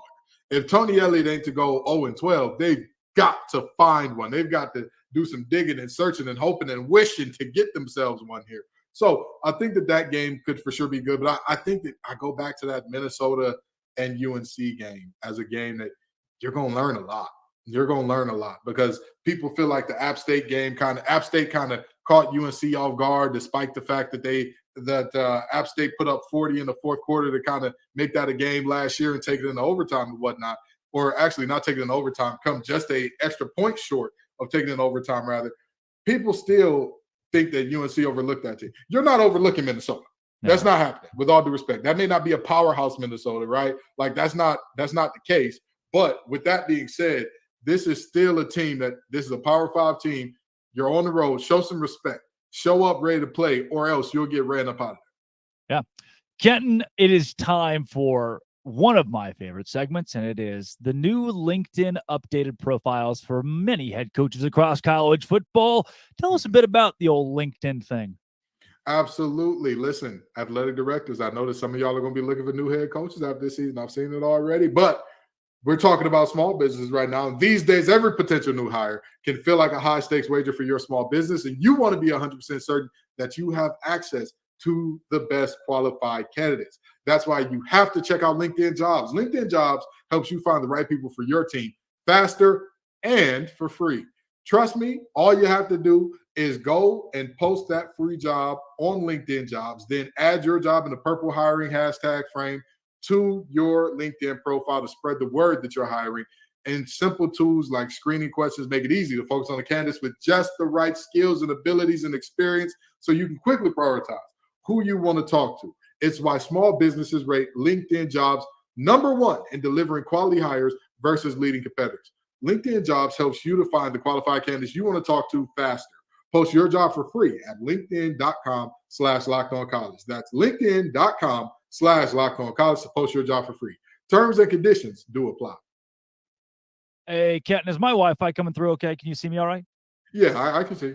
Okay, because it looks like I keep getting these up. Every time I get a notification, my Wi-Fi kind of just flickers in and out, and I keep getting these LinkedIn requests from Jimbo Fisher. He really wants to be friends. Looks like he's got this whole thing freshened up. I think Jimbo Fisher might be looking for a new job.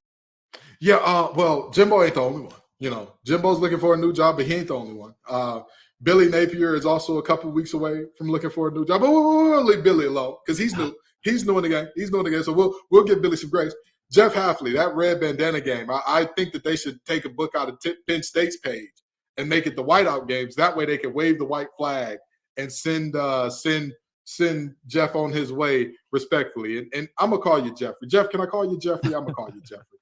Jeffrey, I know it's been a long time coming, and I'm gonna tell you this. It's looking like Ohio State may need a new staff up there soon. And I know you're an Ohio State guy. I know you're an Ohio State guy, Jeff. You know what I mean? Just pick up the phone, baby. You know what I mean? Call him. Give it. Hey, Ryan, listen, your new defensive coordinator, I heard you want that old thing back. I'll be there, brother. If you need me, I'll be there because, both of those are tough situations. But I'll tell you what, Boston College just barely scraping by the skin of their teeth against Holy Cross. It's going to be an unholy firing, brother. It's going to be an unholy job search in terms of, this market is tough. The market, I'm a career coach too, Jeff. So if you, again, Mr. Hafley, actually, not because I'm actually for some money now. Mr. Hafley, if you want to, have a career consultation, I can tell you other things you can get into to make yourself a little money, bro. Jefferson Hafley. Notable listener to Locked On College Football Live is probably very upset right now because he is going to be fired. I don't know what happened to Dono, man. I think Dono gave himself a 1-week self-imposed ban because of how excited he got from the Miami win. He pulled he saw this week's slate of college football and pulled the Jim Harbaugh for us. So I think since we have a third spot available, what do you say we reach out to Butch Jones? We could have had him help us host this show this week. He has scored 3 points, Kenton, 3 points in 2 weeks for Arkansas State. What once was a great program, no matter who coached it. I wonder if Butch Jones has a job waiting for him here at Locked On. Hey, listen, Butch, we don't have anything for Arkansas State, brother. We don't have anything for Arkansas State. Come on. You know what I mean? You know more about the ins and outs of that program. I got a few sources at NC State. I got a few sources around the ACC. I know you got more sources than me in that Arkansas State program, brother. Go on. Come on. You know what I mean? I'll hop on the phone with Mr. Lock and Company, and we'll get you. We'll get you squared away, brother. We'll get you a mic set up. We'll tell you the best headphones to use and all that. You know what I mean? I know you're a little older, so we'll set you up with a good producer, and we'll help you out there. But I don't think he's going to be a head coach too much longer. I knew back in his Tennessee days when he tried to make one of the best running backs in the nation a tight end that wasn't going to work out very long. And so with all due respect, Arkansas State's athletic director, LinkedIn Jobs, if you need to post a job for free, you know what I mean? I'm just saying. Purple hashtag hiring frame. It is right there for you. It is right there for you. Kenton, there are the ones who legitimately have LinkedIn profiles. Jimbo Fisher, Butch Jones, Jeff Hafley as well. Neil Brown at West Virginia. His days are numbered. Billy Napier has been an absolute joke at Florida. I mean, Phil, look, I can win as a head coach. If anybody can win as a head, you can recruit, you get 4 or 5-star players, and Billy Napier has somehow found a way to mess it up. Dave Aranda, his LinkedIn profile has been updated at Baylor, now 0-2 after a loss to Texas State and Utah. But one person, I'm hearing the murmurs, Kenton, that Brent Venables has downloaded the LinkedIn Jobs app. After a disappointing win this past weekend, against SMU, the whole Art Briles being on the field, then Jeff Lebby making his profile picture Art Briles to directly go against Venables and Joe Castiglione, the athletic director. People are wondering what's going on with Brent Venables, who brought Oklahoma to a sub-500 season last year. So here's the thing. Brent Venables maybe should have taken a page out of Bud Foster's book. Bud Foster is widely respected as one of, if not the greatest defensive coordinator in all of college football history. You know why? He found where his home was. He found where he was comfortable. He stayed there forever. He literally is still just hanging around in Blacksburg now. He was with the I want to say ACC Network crew last week when they were doing their little tailgate segment for Virginia Tech. And mind you, he wasn't there as a pundit. He was there drinking. That man said, I'm going to be drunk with an O by the time this game starts. More power to you, brother.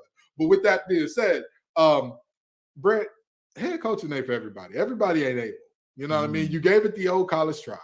You gave it the attempt. You don't got to update your LinkedIn, Brett. You know why? Because in the words of Seventh Heaven, where can you go when the world don't treat you right? The answer is home. And that's the one place that you'll find Dabo Swinney. You need to go on back. They need you over there. They need you over there, brother. You going back to Clemson, going back, okay? Because you don't have to, all these other coaches, they got to find somewhere to be. Brent, go ahead, go home, stop playing. You done messed around long enough now.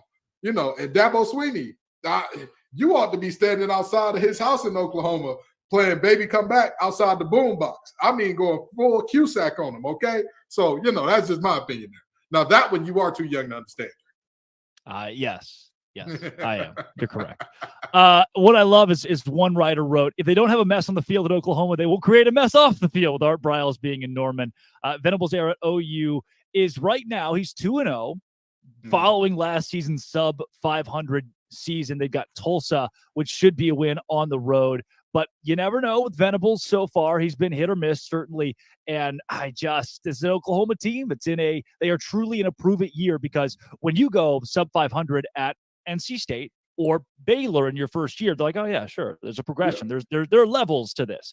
Oklahoma, no, sir. They don't play that game at OU. So Brent Venables, I don't know if your days are truly numbered here, but he's at least downloaded that LinkedIn app, and we're going to keep a pulse on that the rest of the season, because somebody has got to lead them into the SEC. And I'm hearing murmurs from Oklahoma fans that they're not exactly confident that he's going to be that guy that can get them there in the future. Now, Kenton, there are some huge storylines in college football that we could get. I mean, there's so many that we haven't gotten to yet. So what do you say we blitz all the way through them? It's that time where we hear from our lead dog, the MVP, the czar of Locked On and Locked On Auburn host, Zach Blackerby for the Blackerby Blitz.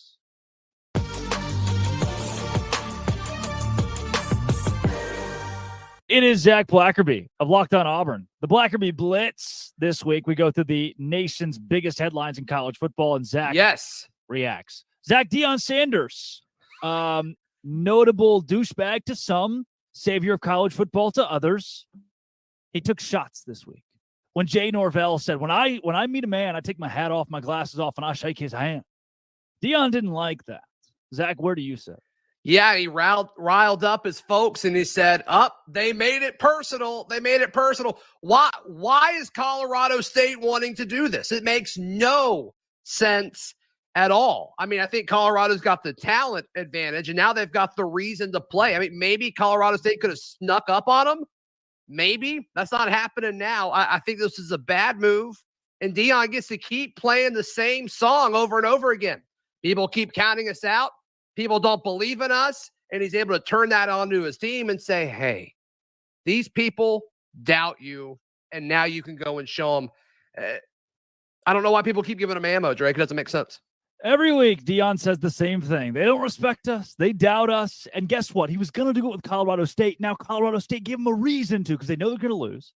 Mm-hmm. And now, what are we talking about today, Zach? Not Deion Sanders, but Jay Norvell and Deion. I didn't know who coached at Colorado State 3 days ago. Sure. And now I do, because Jay Norvell is alongside Deion Sanders in the headline. Look, College Game Day wasn't here for Jay Norvell. Neither is Fox Sports. But now there's a storyline that includes the Colorado State head coach. No publicity is bad. Hey, we were going to get killed anyway, but now they're talking about us. I don't know, man. I think it's such a boneheaded move. I don't know if it is a good thing for Colorado State. Well, they like Jay. I know Jay Norvell's name now, so if anything comes out of it, Jay Norvell made the show. Wow. Never thought we'd talk about him on the Blackerby Blitz. I didn't either. But you know what? One guy that I didn't think we'd be talking about in the hot seat. I mean, they're trying to fire Nick Saban now. He done lost to Texas at home. Zach, has Saban lost that little touch? Not to circle back to Deion so quickly, but the amount of message board posts like, we got to go get Deion. Yeah, and all these Tuscaloosa message boards like, holy cow, what a wild world that we live in. I don't think Nick Saban's done, but Drake, you can't look at how Nick Saban talked to the media after that loss and tell me that it looks like it always has. Something seems different. Something seems off. I don't know if Nick Saban's just getting older and maybe he's tired, or maybe he knows this team isn't as good as they typically are, and he knows he doesn't have a championship team. I'm not sure, but something does seem different. Seems off. Which is a damn shame for the Auburn fans of the world. And you too, Zach. I'm sorry. Well, Drake, I just got to tell you, the Iron Bowl is in Auburn this year. Yeah. And weird things happen when that game is played in Jordan-Hare Stadium. Yes. Speaking of weird things, how about relations via a telephone for one Power 5 head coach who just signed a 10-year contract? Mel Tucker and Michigan State likely completely parting ways after he had inappropriate, unwarranted relations with a sexual assault survivor and advocate via his cellular device. What do we do with this? You fire him, which is what Michigan State is going to do. And look, obviously the folks impacted, like, hopefully everybody's okay and recovers and all of that. But Michigan State trying to fire him for cause, and Drake, I mean, you and I aren't attorneys, right? You may kind of look like one, but I think this is interesting because Michigan State looks like they're going to be able to fire him for cause. And in this world of college football that has contracts that are just having this massive buyout structures, I cover Auburn. I know better than anyone. I'm curious to see if they pull this off because it may kind of set some precedent for coach firings in the future. Yeah, what's interesting is Michigan State was probably looking for a way out of that 10-year Mel Tucker. Look, if it's a 3 to 5 year deal, maybe you leave him around for a bit. They're looking for a way out. Mel Tucker said, hey, look no further. I'm going to do a really bad thing. And he lied about it, so probably did it. Not a good Now, yep. Zach, speaking of legal issues and lawyers, the Pac-12 is being sued. Washington State and Oregon State want complete voting rights in that conference, and I think it's a valiant pull. Yeah, the two-team conference, they should have 50-50 splits, right? I think that's how my math works. Yeah.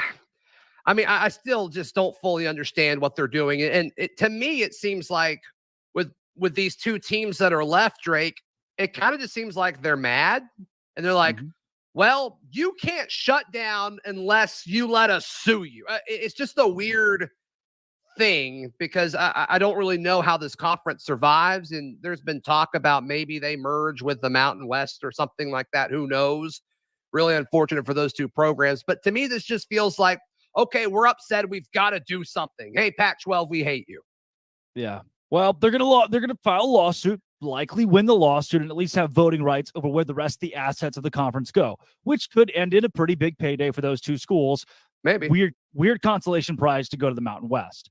Zach, Quinn Ewers will win the Heisman now. Is Texas really back following a win against Alabama? I think Texas is back. I think Texas is the real deal. And look, you know this better than me. Outside of Texas and maybe Kansas State, the Big 12 isn't good. And I don't think Texas loses again until they play in the college football playoff, Drake. I think their toughest hurdle is now behind them, and they have to have all the confidence in the world. At 12:45 Central Time on Saturday, Sunday morning, I turned my TV off thinking the Cal Golden Bears had closed out a 10-7 win at home over the Auburn Tigers, only to figure out what a thrilling 14-10 finish. It's our one Auburn question every week, so I don't get fired. Zach, the Auburn Tigers got it done in a thriller. Yeah, a little ACC after dark visiting Cal. What a disastrous performance, but hey, they found a way. Apparently, all these Pac-12 folks have since reached out to Auburn people and said, yeah, that's what Pac-12 After Dark is. It's weird stuff. And I'm like, no wonder you don't exist as a conference anymore because that was not fun to watch. No.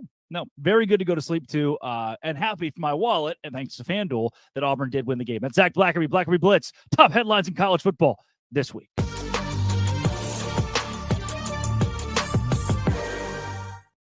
That was Zach Blackerby, the Blackerby Blitz. That's Kenton Gibbs of Locked On Wolfpack and Locked On ACC. Drake Toll of Locked On Big 12.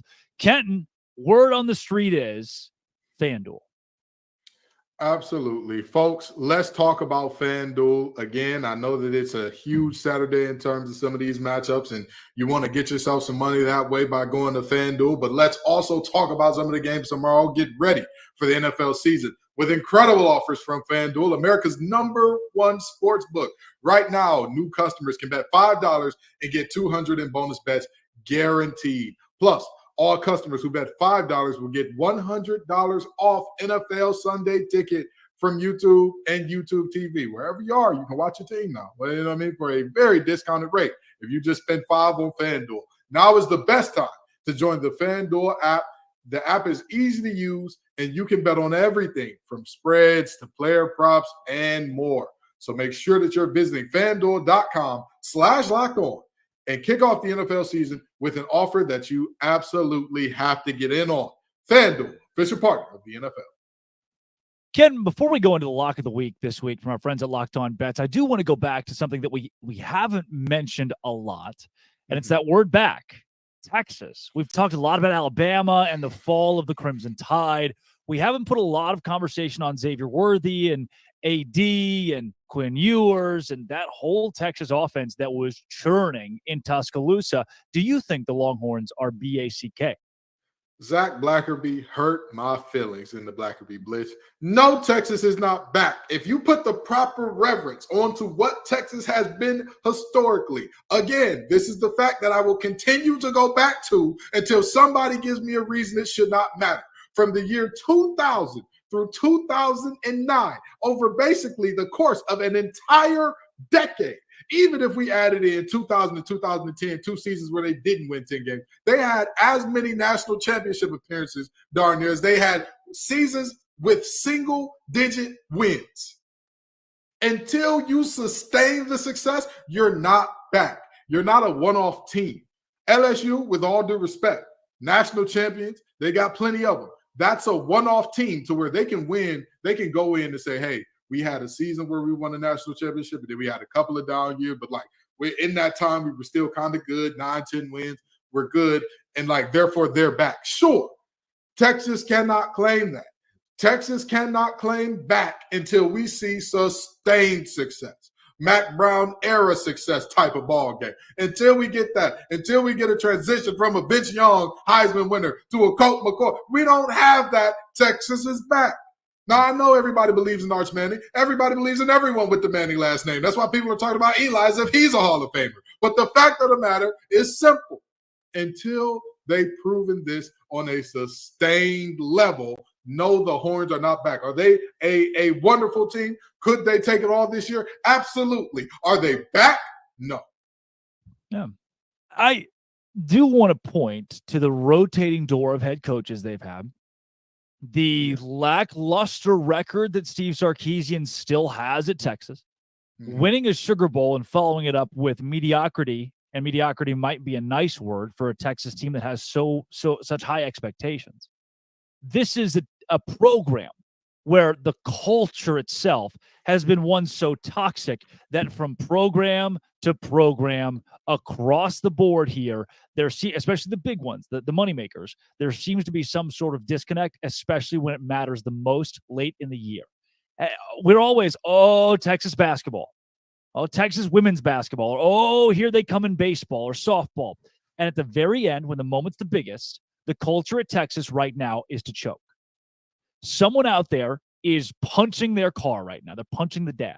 Yeah. But the culture at Texas, when the lights are the brightest in the biggest games, in the postseason, in the ones that get you there, Texas loses. You can have all you want in the regular season. You can have all you want in the first few weeks, and I'll give it to you. This is better than usual. Usually Texas starts the season with a big loss in their non-conference. You remember BYU and Notre Dame. Yep. They struggled LSU in those non-conference games. You finally got that non-con win. But what have you done for me in men's basketball, women's basketball, baseball, softball, football, volleyball? Fine, we'll leave them in their separate category. They've been good. But everybody else, there's a culture of getting right to the doorstep and choking.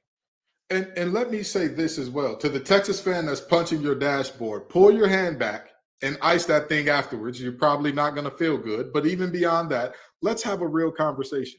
Do you realize what a credit this is to your university? It's a credit that we're saying this is potentially a national championship winning team, and they're not back yet. That is the standard that you all have set. Be excited about that. Be happy about that, and live in that. Live in that. Remember when you were having terrible seasons and your only national relevance was about, is Texas no longer a blue blood? Well, look at you now. You're a team that is in the talks. You have a Heisman competing quarterback. You have a national championship caliber team, according to most pundits. And yet we're arguing about whether or not you're back. So I know some people are upset to hear me say, they're not back. They're not back. Take pride in that, because most other teams, you've done enough for them to have won this season. I graduated from NC State. If you beat Bama and you're seen as one of the best teams in the nation, and you have a Heisman candidate quarterback at NC State, congratulations. They're going to build you a stadium. They're going to name the stadium after you. They're going to give you a statue out in front of the Wolves. That's what the deal is. Texas, the standard is higher. And if you want me to be so excited that I'm screaming this team is back, then say, hey, we want our standard lower. We want to be just like everybody else. We don't want to be different. And by the way, it's too late for that because the folks who created the Longhorn Network were the first domino in this long fall of Washington State suing the Pac-12. Congratulations. So with that being said, that ship has sailed. You are who you are. And folks have the standard that they have for you if they respect you and if they believe in you. And I respect Texas too much to say 3 games they're back. That's just me. That's just me. The domino effect, Kenton. The domino effect. Longhorn Network leads to Washington State suing the Pac-12. Me having a peanut butter granola bar for breakfast last week, had I had oatmeal, maybe the Pac-12 doesn't get sued. It really makes you think in the realm of college football, the cause and effect that Texas has had on the rest of this sport. Now, cause and effect. Maybe the cause of locked on bets being so poor on this show is us. The effect being 0-2 in their first 2 bets. They are literally called locked on bets, literally to place bets that win us money. 0-2. This is the Locked On College Football Live curse. Can we make it 0-3? Let's see if we can do that with a huge FanDuel point spread, Georgia and South Carolina. We heard from Locked On Gamecocks earlier. God, please don't pick South Carolina. How they can cover the spread. Let's do it. Oh, Kenton, what does Lee Sterling and your boy Q think from Locked On Bets? What the fuck? WTF. All right, here we go. Let's get things started. WTF, that stands for the wrong team favorite. We're talking about number 1 ranked Georgia Bulldogs going up against South Carolina. Georgia comes in at 2-0, South Carolina 1-1. FanDuel.com line on this one. Georgia minus 27 versus South Carolina. That's a lot of points, Lee. Break this one down for us. Yeah, the Bulldogs just totally last year rattled Spencer Rattler, South Carolina quarterback, in that 48-7 win. But he did progress late in the season. They beat number 5 Tennessee at the time, 63-28. Are you kidding me? Put up 63 points. Then they beat at the time number 8 Clemson, 31-30.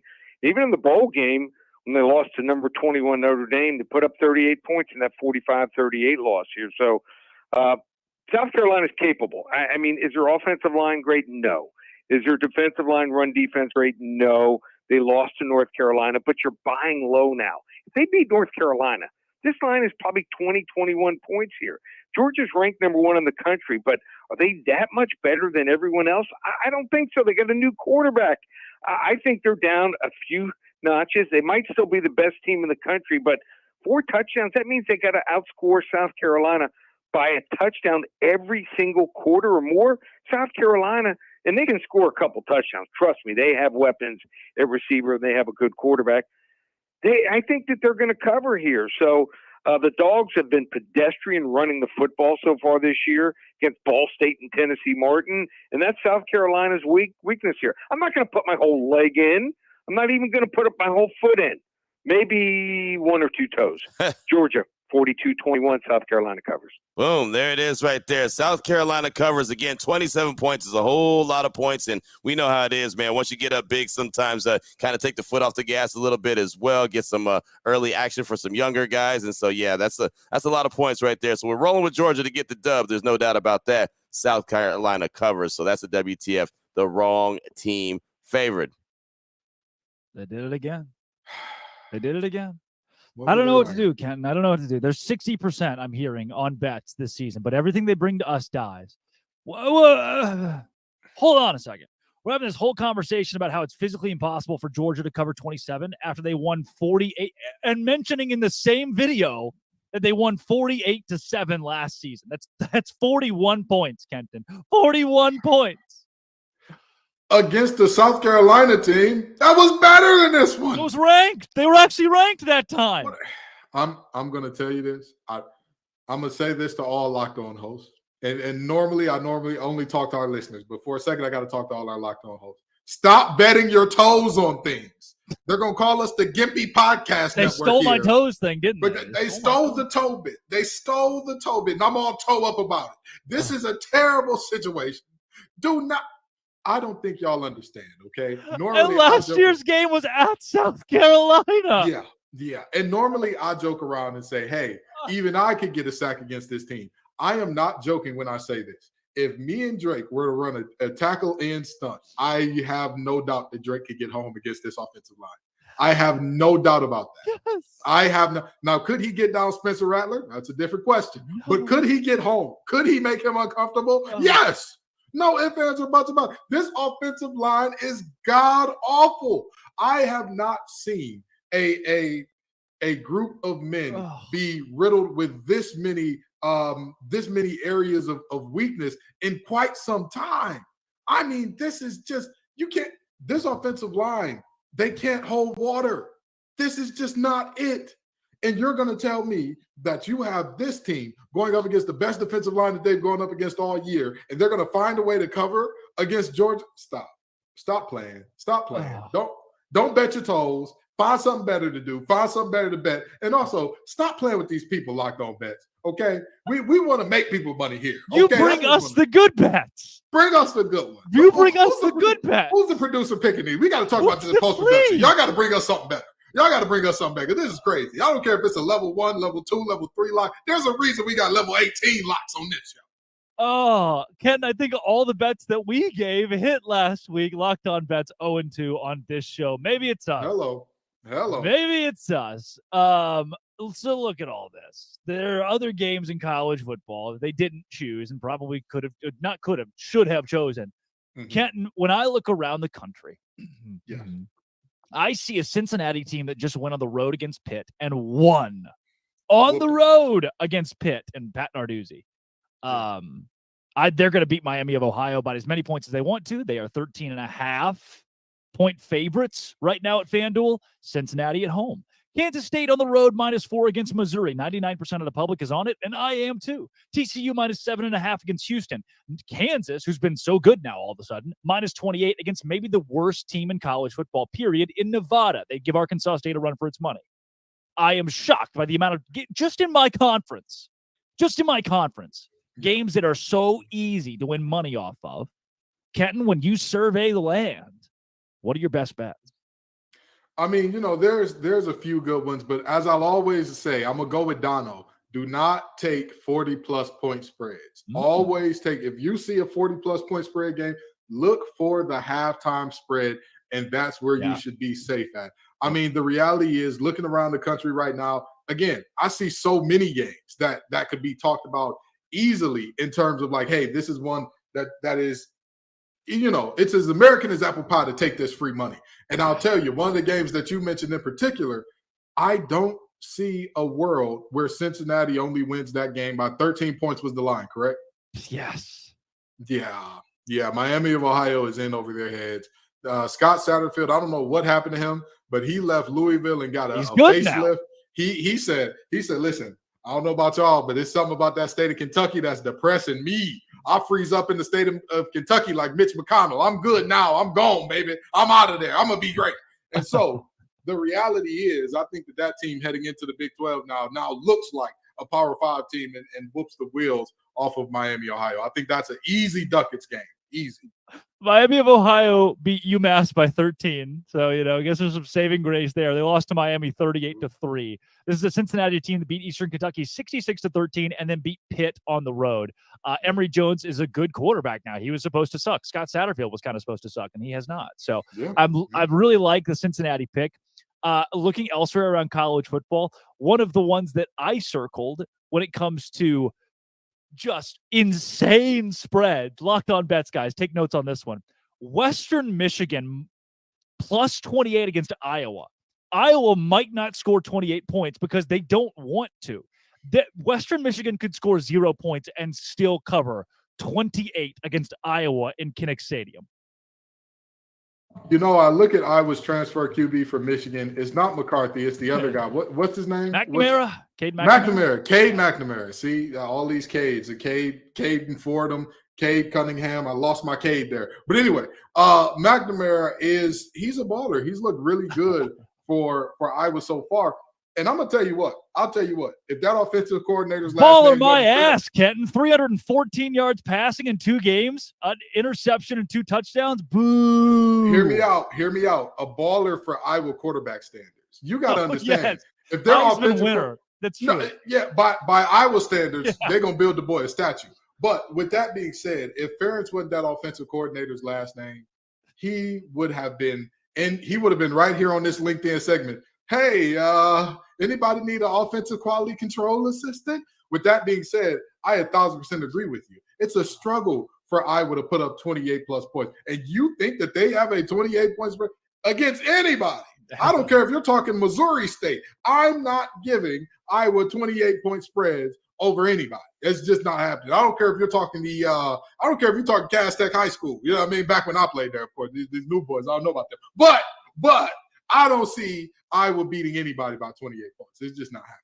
No, I don't either. And Kenton, before we get out of here, I want to give our super dogs this week the outright victories that will shock college football in week 3. I'm going to give you a second for yours because I have perused the landscape of college game. I don't think Colorado State's going to pull a massive upset. I don't think Wyoming shocks Texas the week after the Longhorns beat up on Alabama at Alabama. But I do think, Kenton, and call me crazy, it's a tough week to pick an upset this week. I've got 2 of them, 2 contenders here, and one of them is going to happen. I'm going to guarantee one of them at least, and I'm maybe I'll find out when I explain them. Mississippi State covers 9.5 against LSU, and they might just win outright because I think Brian Kelly, some of the honeymoon stuff is worn off now, and that LSU team, there is no way they are bought in to play for Brian Kelly. Just the stuff that he has put out in front of the media, how much of just an idiot he looks 90% of the time he's in front of a camera or a microphone. There's no way an 18-year-old kid's like, oh yeah, I'm vibing with this guy. And I also think that Tennessee at Florida is such a trap for a Tennessee team that has not met expectations, and a Florida team that's playing at night at home. It'll be ugly and gross, and ugly and gross favors the home team. Give me Tennessee losing to Florida in Gainesville, to a very inferior Florida team, and saving Billy Napier for at least a little bit, and give me Mississippi State outright upset over LSU. Super dogs. You know, it's tough for me to come up with a true super dog in terms of like a big point spread going against the team and nobody had given them a chance. But I will give you this one, okay? For all the hell that we've given the SEC all episode and talking about, hey, this team's got no chance, this team can't compete, yada, yada, so on and so forth. I'm sorry to tell you, Deuce Vaughn meant a lot more to Kansas State than most people. Kenton, watch out. Don't go where I think you're going. I think Deuce Vaughn meant more to that team than many people thought. And I think that in an old Big 12 matchup, give me that old-time religion, I think Missouri finds a way. to pull off the upset here. I think it's time that, you know what I mean? I that's my biggest upset of the week. I think Eli Drinkwitz and Brian Kelly should coach together at like a junior high football team. Just life lessons. I love Eli Drinkwitz. I think that he's a phenomenal coach. I really and truly do. Everywhere that he's been has been better when he left than when he got there. With that being said, I think that Missouri may have been biting off a little bit more than he could chew, but I think that he can chew Kansas State, lean Kansas State quail just fine. I think he'll get this one done. Boom. Eli Drinkwitz, the Alma, Arkansas product. That's Kenton Gibbs of Locked On Wolfpack and Locked On ACC. Yo soy Drake Toll of Locked On Dose Grande. Thank you for making Locked On College Football Kickoff Live your lunchtime listen every single Friday. Come back next week where we break down those massive upsets, the biggest storylines, and Kenton's going to ride his Peloton. This has been, and always will be, Locked On College Football Kickoff Live.